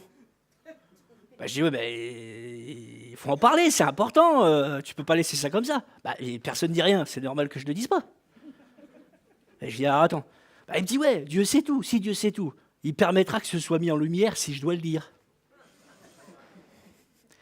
Alors là, j'ai eu une minute de silence, et je me suis dit, eh ben quand même, on est prêt à tout pour justifier le péché. On est quand même prêt à toutes les excuses du monde pour dire que nous, on fait bien, alors que devant Dieu, c'est pas... Et je peux vous dire que cacher, masquer, ne pas dire, c'est mentir, c'est tricher. Cette attitude, elle est difficile parce que je vous garantis que ce matin, je ne suis pas dans le pointage de doigts parce que, vous voyez, si je vous pointais du doigt, j'en ai 3 qui me pointent, là. Hein, ça va? Donc du coup, je suis 3 fois pire que vous. C'est peut-être pour ça que je suis sur cette chaire, d'ailleurs. Parce que Dieu veut encore que je change. Dieu veut encore que je bouge. Mais c'est important de comprendre que la sanctification, c'est pas quelque chose à mettre au placard. Vous savez, c'est comme le mariage. Et là, j'invite les mariés à ouvrir leurs oreilles. Ou les futurs mariés, c'est que le mariage, ça commence pas, enfin ça s'arrête pas le jour où le pasteur il dit hey, vous pouvez embrasser la mariée. Ça commence le lendemain. Et pour toute la vie. La sanctification, c'est pareil. Ne prenez pas ce sujet comme quelque chose qui, demain je suis sanctifié, je suis parfait. La sanctification, c'est quelque chose qui se travaille comme les fruits de l'esprit tous les jours jusqu'à la fin de sa vie. Peut-être que certains d'entre nous, nous avons déjà avancé sur plein de sujets, et peut-être que d'autres plus dans d'autres domaines. Faut pas se comparer. Parce que comparer, c'est arnaquer, je l'ai déjà dit. Comparer, c'est se leurrer. La vie avec Christ dans la sanctification, c'est une marche personnelle. C'est quelque chose qui se fait seul avec Jésus. Par contre, c'est quelque chose qui se voit. Et c'est là où des fois, vous dites, je ne comprends pas comment le pasteur, Dieu lui donne du discernement. Vous savez, des fois, il ne faut pas beaucoup du discernement hein, dans certains domaines. Hein, parce qu'on voit l'attitude des gens. Parce que la question, c'est, est-ce que les autres autour de moi commencent à discerner la présence de Dieu dans ma vie? C'est ça le, vous savez, le cachet de la sanctification. Le tampon de Dieu, c'est de voir que dans votre vie, ce qui émane de vous, c'est Jésus. Dans vos attitudes, dans ce que vous êtes. Et plutôt que des mots, je vous invite à voir une vidéo qui va être un peu représentative de ce qu'on peut être ou ne pas être quand on a ou quand on n'a pas Jésus. On y va? Allez, on lance la vidéo. Pas de login, si tu veux bien. Pour les plus anciens, ils savent ce que c'est. Pour les autres, tant pis.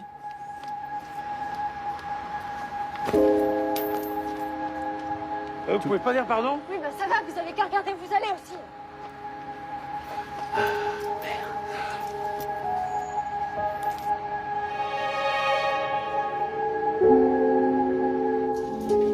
Excusez-moi, ça vous embête pas si je passe avant parce que j'ai juste ça. Eh ben moi aussi je suis pressé, vous faites la queue comme tout le monde. Mais ça va, vous avez pas besoin d'être désagréable.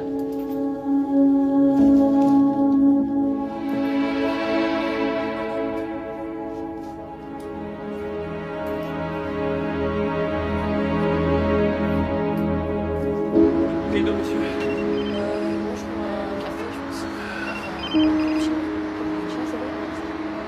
Enfin, Mathieu, ça fait 3 fois que j'essaye de Je t'appeler. peux pas te parler, je suis au travail. J'ai besoin de te parler pour ce soir.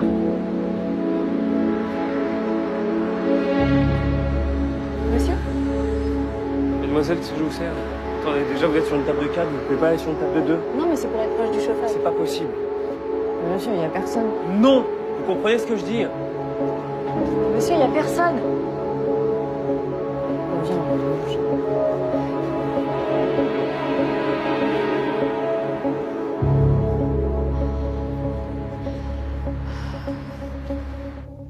Regardez bien ce passage, il est important.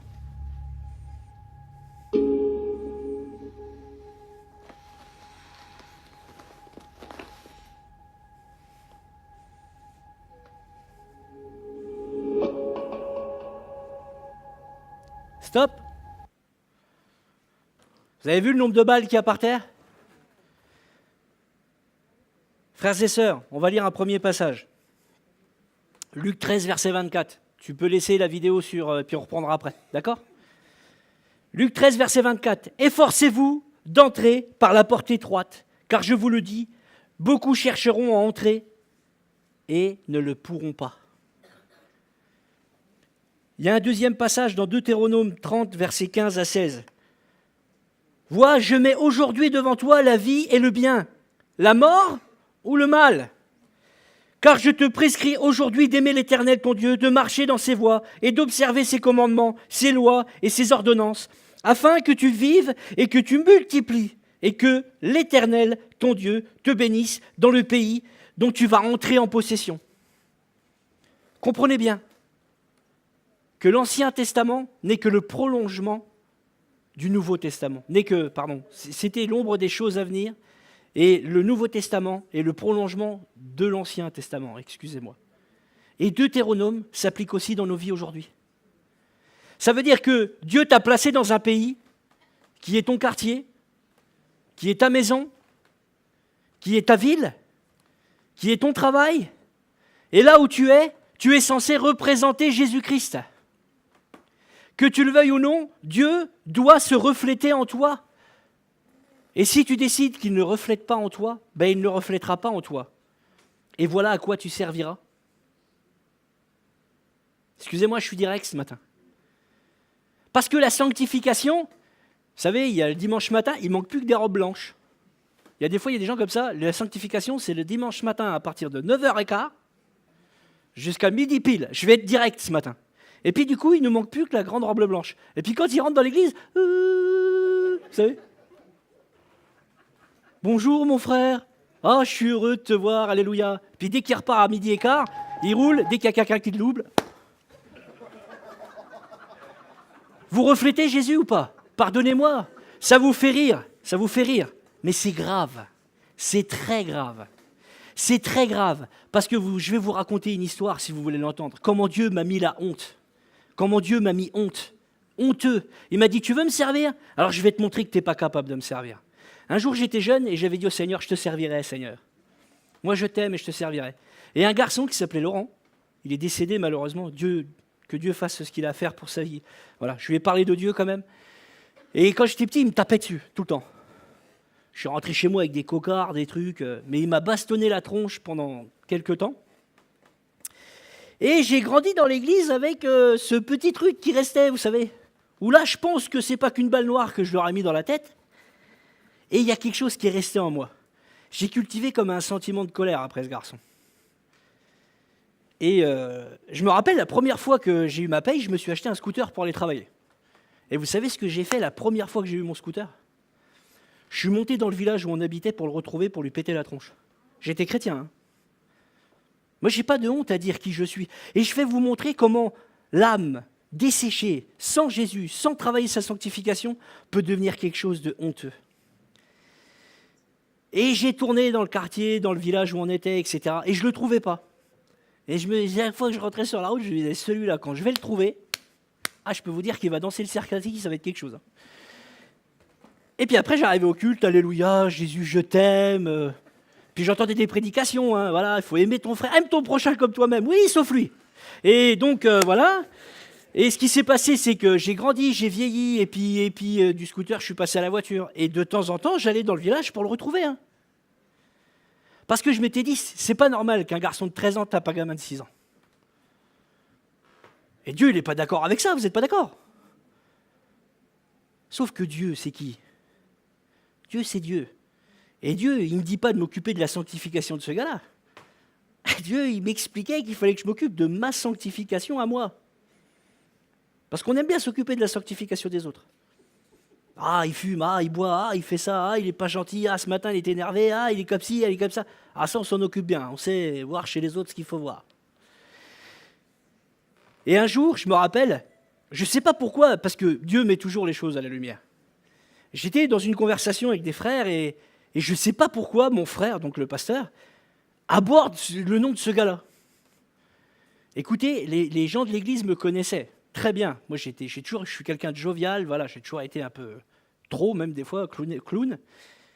Et au moment où mon frère commence à parler de ce sujet, je suis rentré dans une colère et une rage, mais même les frères qui étaient là, ils se sont dit, t'es qui toi? Végéta, paf, et du coup, je me suis énervé, et puis je lui ai dit, non, mais moi je peux pas entendre parler de ça, là, je me suis... Et mon frère me dit, il habite dans le quartier juste à côté. Ça, c'est Jésus qui me l'envoie, ça. Ça, c'est Jésus qui me l'envoie.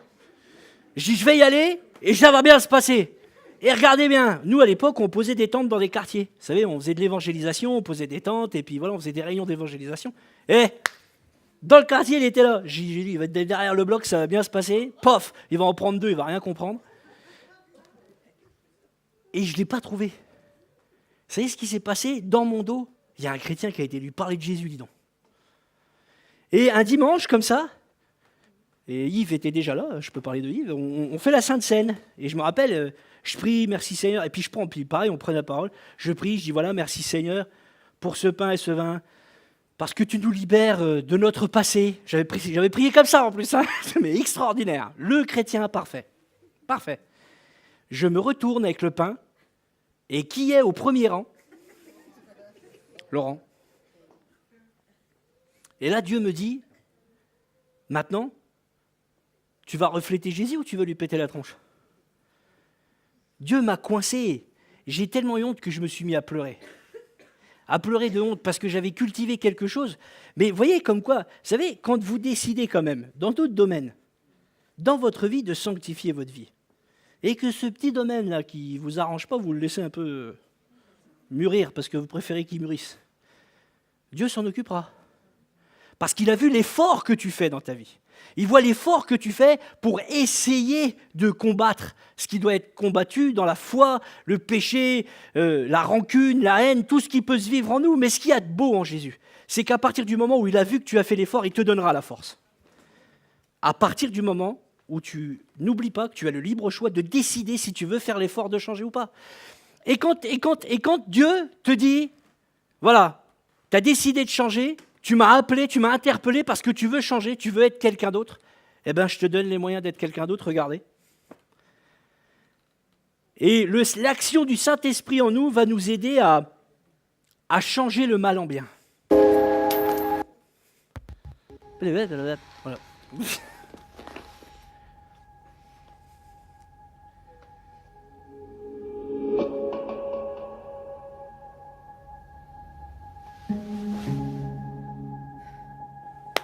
Prise de décision. À cet instant, il y a une prise de décision dans le cœur de cette personne.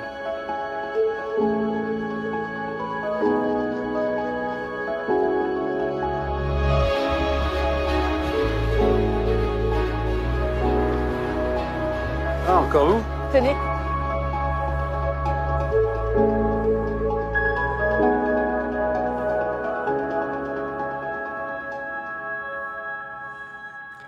Voilà, vous décidez. C'est vous qui décidez.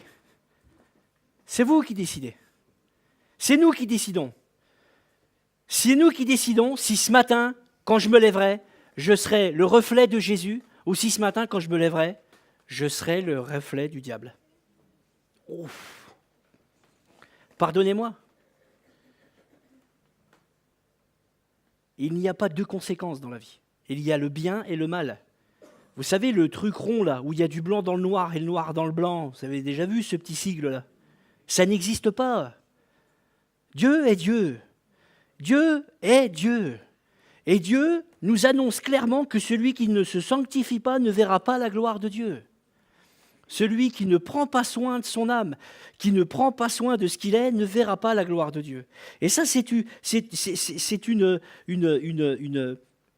un leitmotiv, quelque chose qui doit nous hanter, nous parler, nous aider à changer, nous faire comprendre que quand le matin je me lève, celui qui est en moi doit rejaillir vers les autres. Aujourd'hui, tu es disciple de Christ. Aujourd'hui, tu aimes Jésus. Aujourd'hui, tu marches pour Jésus. Aujourd'hui, je marche pour Jésus. Est-ce que ça se voit?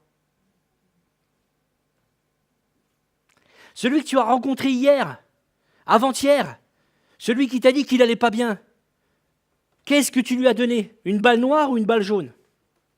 Celui que tu as croisé, est-ce que tu lui as apporté Jésus-Christ ou pas? La définition même de la sanctification, c'est comprendre que ce qui est en nous rejaillit vers les autres. Ça nous amène aussi à être plus proches de Dieu.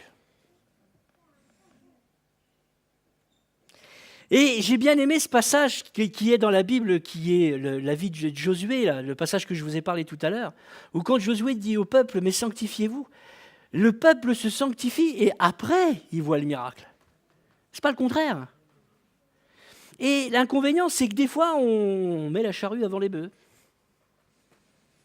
Et on ne comprend pas pourquoi Dieu n'agit pas. Mais Dieu est Dieu. Et avoir la crainte de Dieu, c'est une nécessité dans notre vie, frères et sœurs. On joue trop avec Dieu. Moi, alors, je suis entre deux générations. Et j'ai traîné avec des gens beaucoup plus âgés que moi dans les églises. Je n'avais pas de jeunes de mon âge. Mais s'il y a bien un truc qu'on m'a transmis, c'est la crainte de Dieu. Et je bénis Dieu des gens qui étaient autour de moi jeunes. De ces personnes qui étaient avec moi, qui avaient peur de Dieu. Qui le montrait, qui le prononçait, il disait voilà, moi je ne joue pas avec ça parce que je sais que dans ma vie ça aura des conséquences néfastes, ce sera dangereux pour ma vie. Je ne joue pas avec tel péché. Moi j'ai entendu des témoignages de vie dire j'ai donné ma vie à Christ parce que j'avais réalisé au travers de cette personne qui était en face de moi qu'il avait une crainte saine de Dieu. Et il avait une crainte parce qu'il voulait rencontrer son Dieu quand il mourrait. Parce que tenir la course, c'est pour la gloire céleste, non? Et cette course, elle est difficile, elle est compliquée, elle se construit de jour en jour. Mais pour avoir de plus en plus de manifestations de la gloire de Dieu dans notre vie, frères et sœurs, on a un passage obligé, c'est la sanctification. Cette sanctification nous amènera à... Alors, la sanctification, qu'est-ce que ça vaut? Vous l'avez compris? C'est quoi la sanctification? Encore un passage, Lévitique 19, verset 2.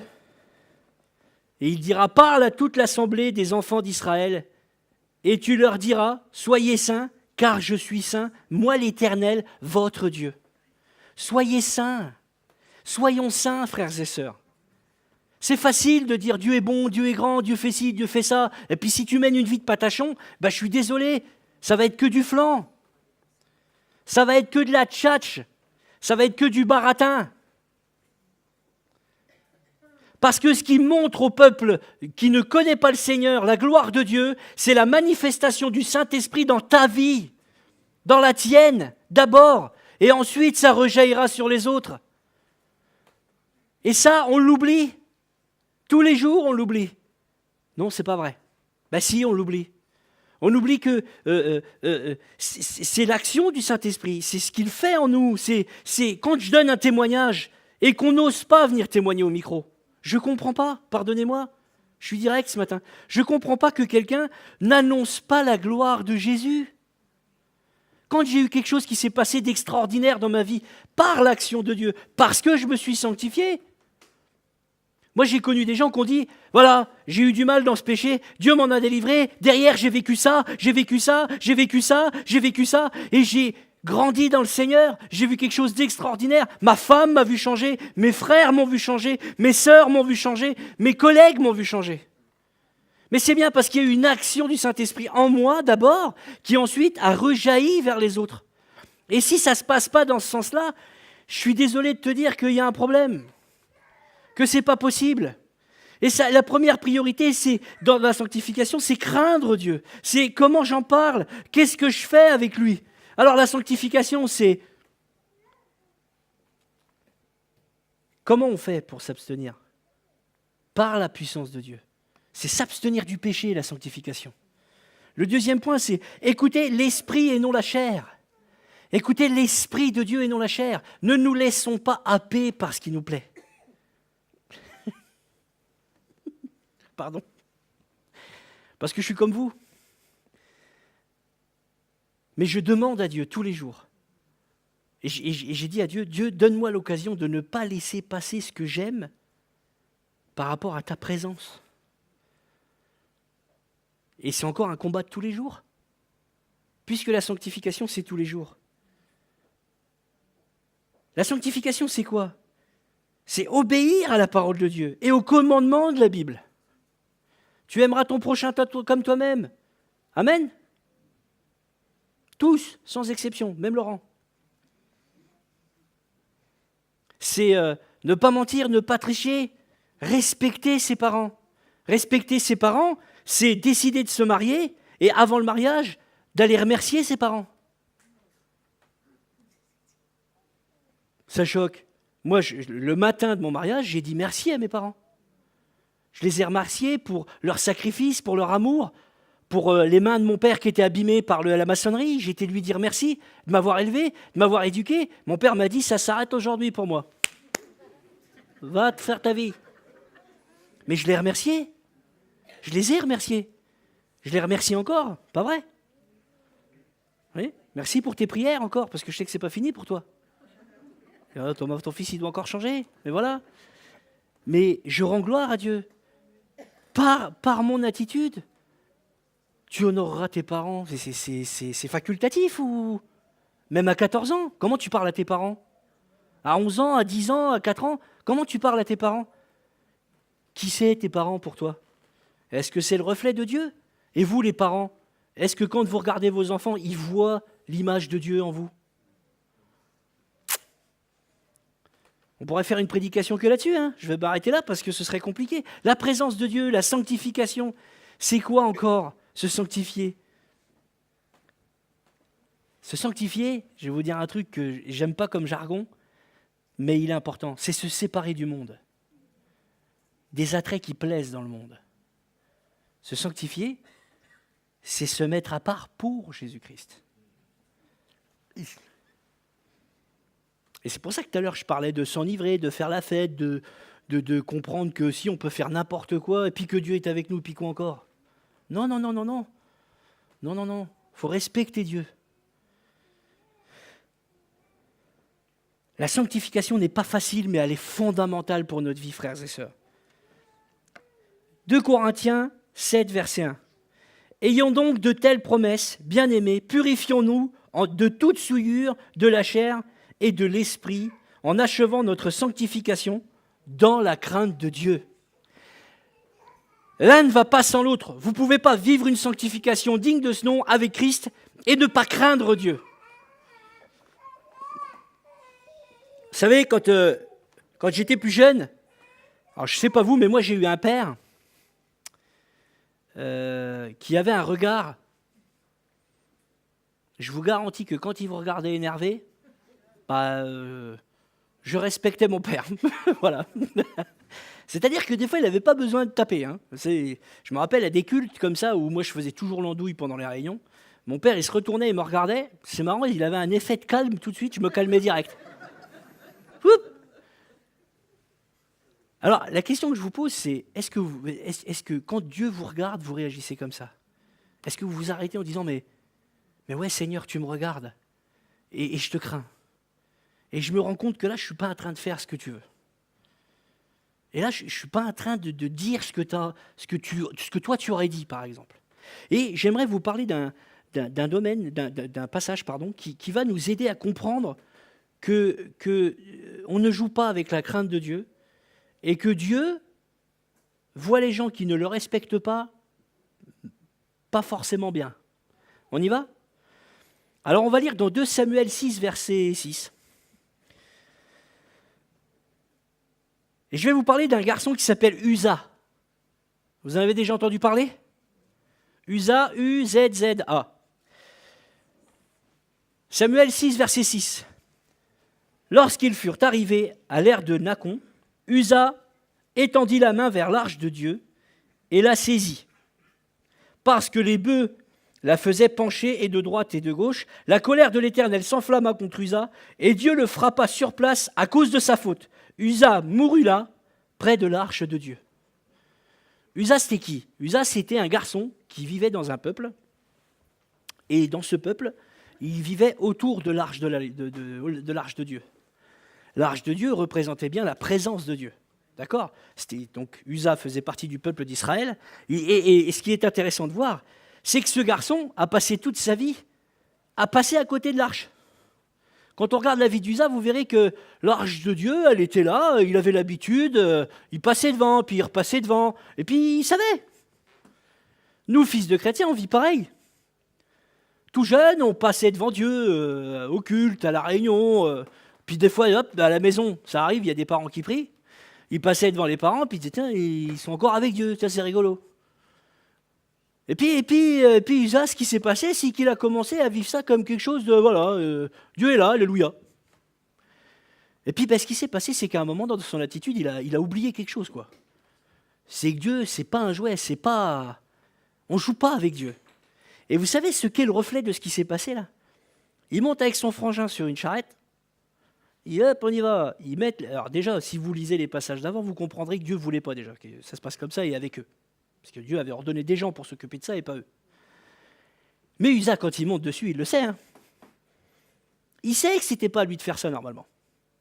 Lisez bien les passages. Et ce qui est intéressant, c'est que lui, il fait le show. Lui, il dit, Dieu, c'est pas grave. Pas grave, c'est Dieu. Je le connais maintenant. Hein. Ouais, je suis passé des centaines de fois devant. Et puis il commence à partir.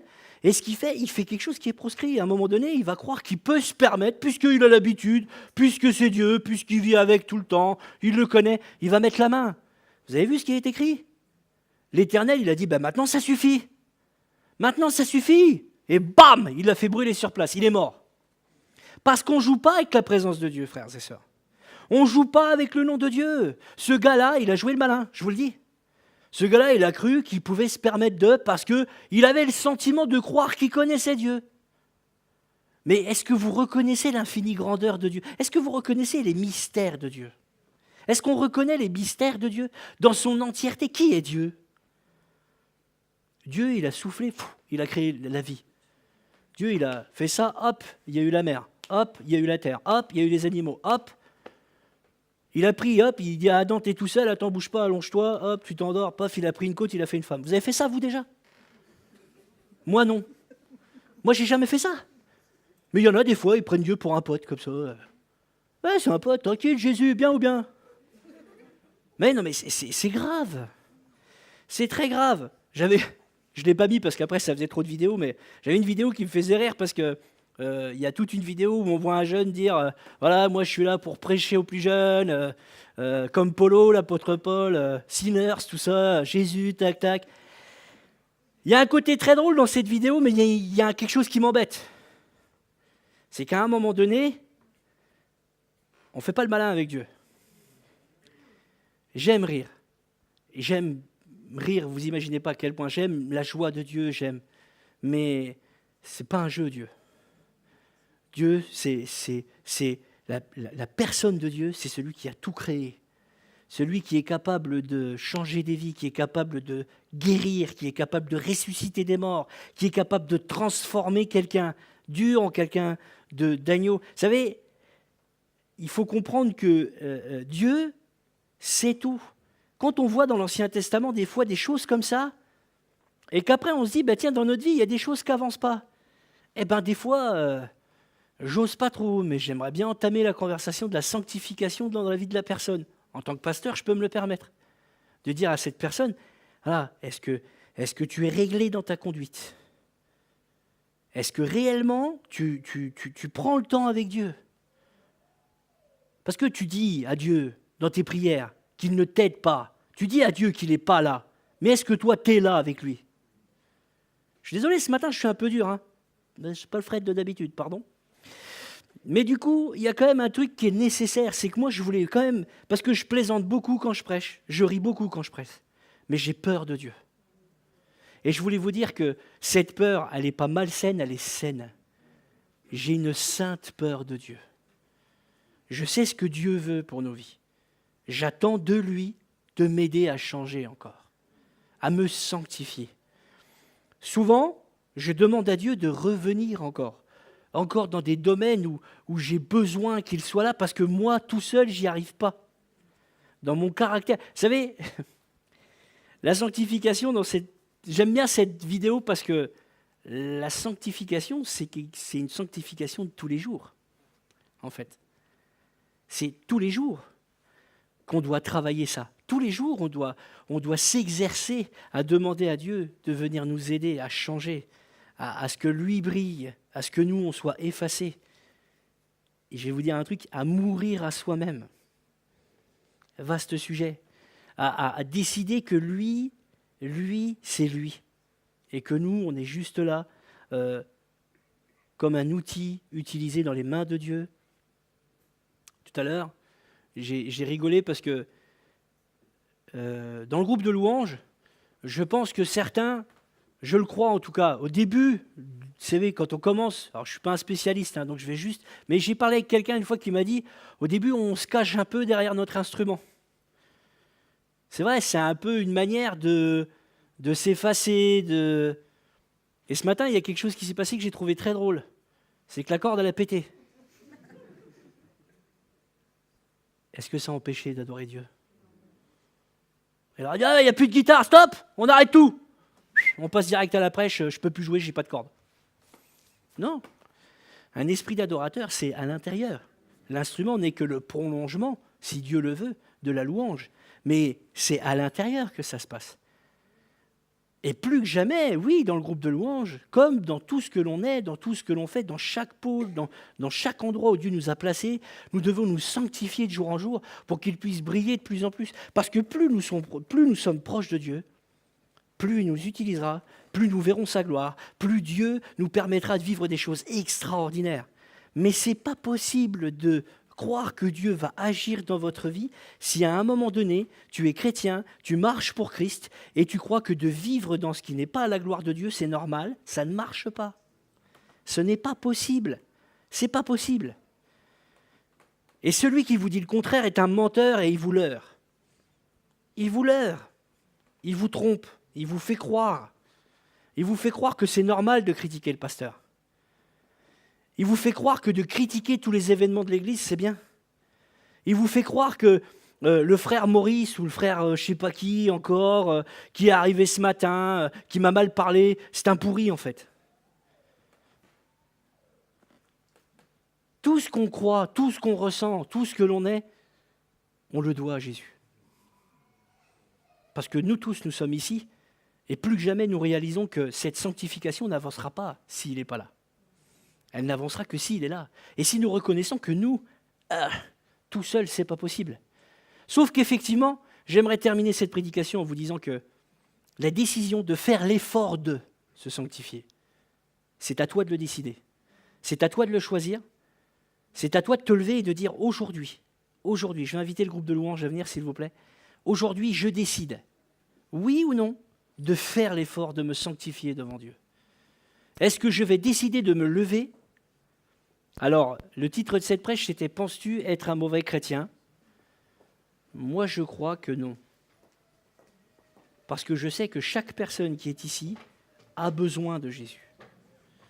Il y a des moments dans notre vie où nous réalisons moins que nous en avons besoin parce que c'est dur, parce que le combat est difficile, parce qu'on vit des situations qu'on ne comprend pas. Vous voulez que je vous dise quelque chose? Je ne sais pas, ça vient du Saint-Esprit. Hein. Et je vais en parler parce que c'est important. Et j'aimerais que vous ne fassiez pas l'amalgame. Dieu m'appelle à être pasteur dans cette église. Mais le pasteur de cette église, c'est José. On est bien d'accord avec ça? Je vais vous dire quelque chose. Je connais quelqu'un qui ne peut pas en témoigner parce que c'est une grande souffrance dans sa vie et Dieu l'a guéri, merci Seigneur, qui n'a pas vu des choses être libérées dans sa vie parce qu'il avait critiqué le serviteur de Dieu. Mais ça s'est fait tout seul. Hein. La sanctification, c'est être proche de Dieu. Être proche de Dieu, c'est accepter la volonté de Dieu. Dans cette église, qui a été appelé? José. Pourquoi? Qui avait été appelé? André. André, par la grâce de Dieu, par l'action de Dieu, a donné le relais. Il a été donné. Ok, le pasteur n'est pas parfait? Ouais. Il a un caractère spécial? Ouais. Mais c'est lui qui a été appelé par Dieu. Je te pose une deuxième question. Quand tu es entre frères et sœurs, comment tu parles de l'église? Quand tu es, vous savez, au petit repas de famille avec ton mari ou ta femme en train de manger, ou un copain, ou tu invites des amis, comment tu parles de l'église? Ça commence par là, la sanctification. Reconnais-tu la gloire de Dieu dans tes frères et tes sœurs? Reconnais-tu la gloire de Dieu dans l'église où tu es? Reconnais-tu la gloire de Dieu dans ta vie, dans ta famille? Reconnais-tu la gloire de Dieu dans ta maison? C'est la vraie question à se poser, frères et sœurs. Qui sommes-nous? Que représentons-nous? Comment parlons-nous? Nous parlons comme des gens qui aiment Dieu. Ça veut dire que tous les gens qui sont autour de nous ne sont pas parfaits. Moi, le premier. Et je reconnais que Dieu m'a donné un très grand amour pour les gens qui sont ici. Et c'est ça la sanctification. C'est s'efforcer, ce matin, par exemple, à midi, pendant le café, de montrer le meilleur de ce que j'ai en moi, Jésus, à celui qui est là. Et lui donner une petite balle jaune avec un smiley. Pour que lui, quand il partira chez lui, cette balle jaune, il puisse peut-être la transmettre à son conjoint qui est non chrétien. Pour que lui puisse la transmettre peut-être à son fils ou à sa fille qui est non chrétien. Pour que lui puisse la transmettre peut-être à un voisin, à un cousin, à un repas de famille. Qui que ce soit, comprenez que notre sanctification, si Dieu est avec nous, ne pourra que rejaillir sur les autres. Que le nom du Seigneur soit béni. Amen. On va prier. Merci Seigneur. Merci Éternel parce que ce matin, tu nous interpelles Seigneur Jésus et ô combien c'était difficile Seigneur d'apporter Seigneur ta parole. Mais Seigneur, nous voulons vivre ta parole dans ton entièreté Seigneur. Et tu sais Seigneur que prêcher comme ça c'est contre ma personnalité Seigneur Jésus et je veux recevoir de toi une douceur particulière ce matin Seigneur Jésus. Pour réaliser que ta présence c'est quelque chose de tellement grand Seigneur Jésus. Ton nom est tellement grand. Ta présence, c'est un honneur, Seigneur, que de savoir que tu es dans nos vies. C'est un privilège, Jésus. Et nous ne voulons pas ce matin jouer avec ton nom, jouer avec ta gloire, jouer avec qui tu es, Seigneur. Toutes les fois où nous ne sommes pas comme toi tu veux, Seigneur. Donne-nous l'occasion de changer. Donne-nous l'occasion d'être encore plus comme toi, de plus refléter toi, Jésus. Merci, Éternel, de bénir chacun ce matin, de leur accorder selon leurs besoins. Que ton nom soit béni, Jésus. Amen. Amen. Amen. Gloire au Seigneur.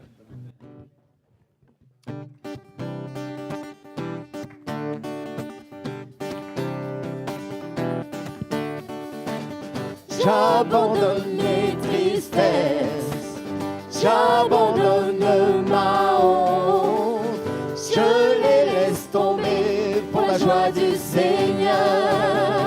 J'abandonne mes souffrances, J'abandonne mes souffrances, j'abandonne mes peines, je les laisse tomber pour la joie du Seigneur.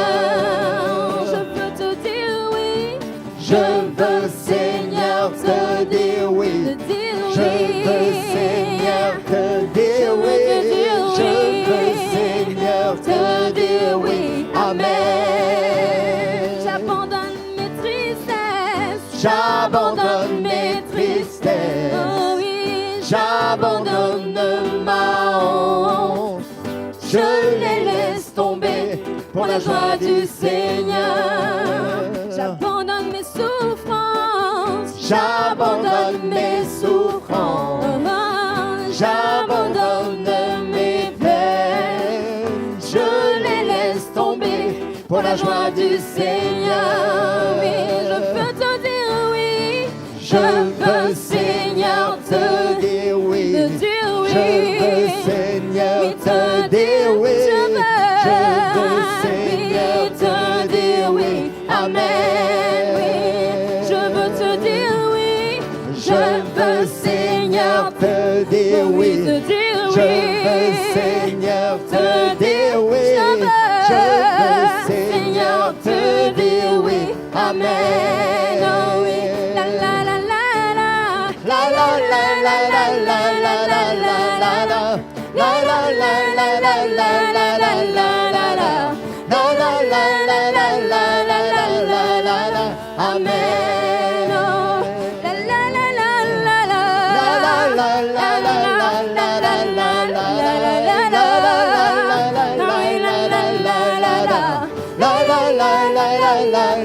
la la la. Amen.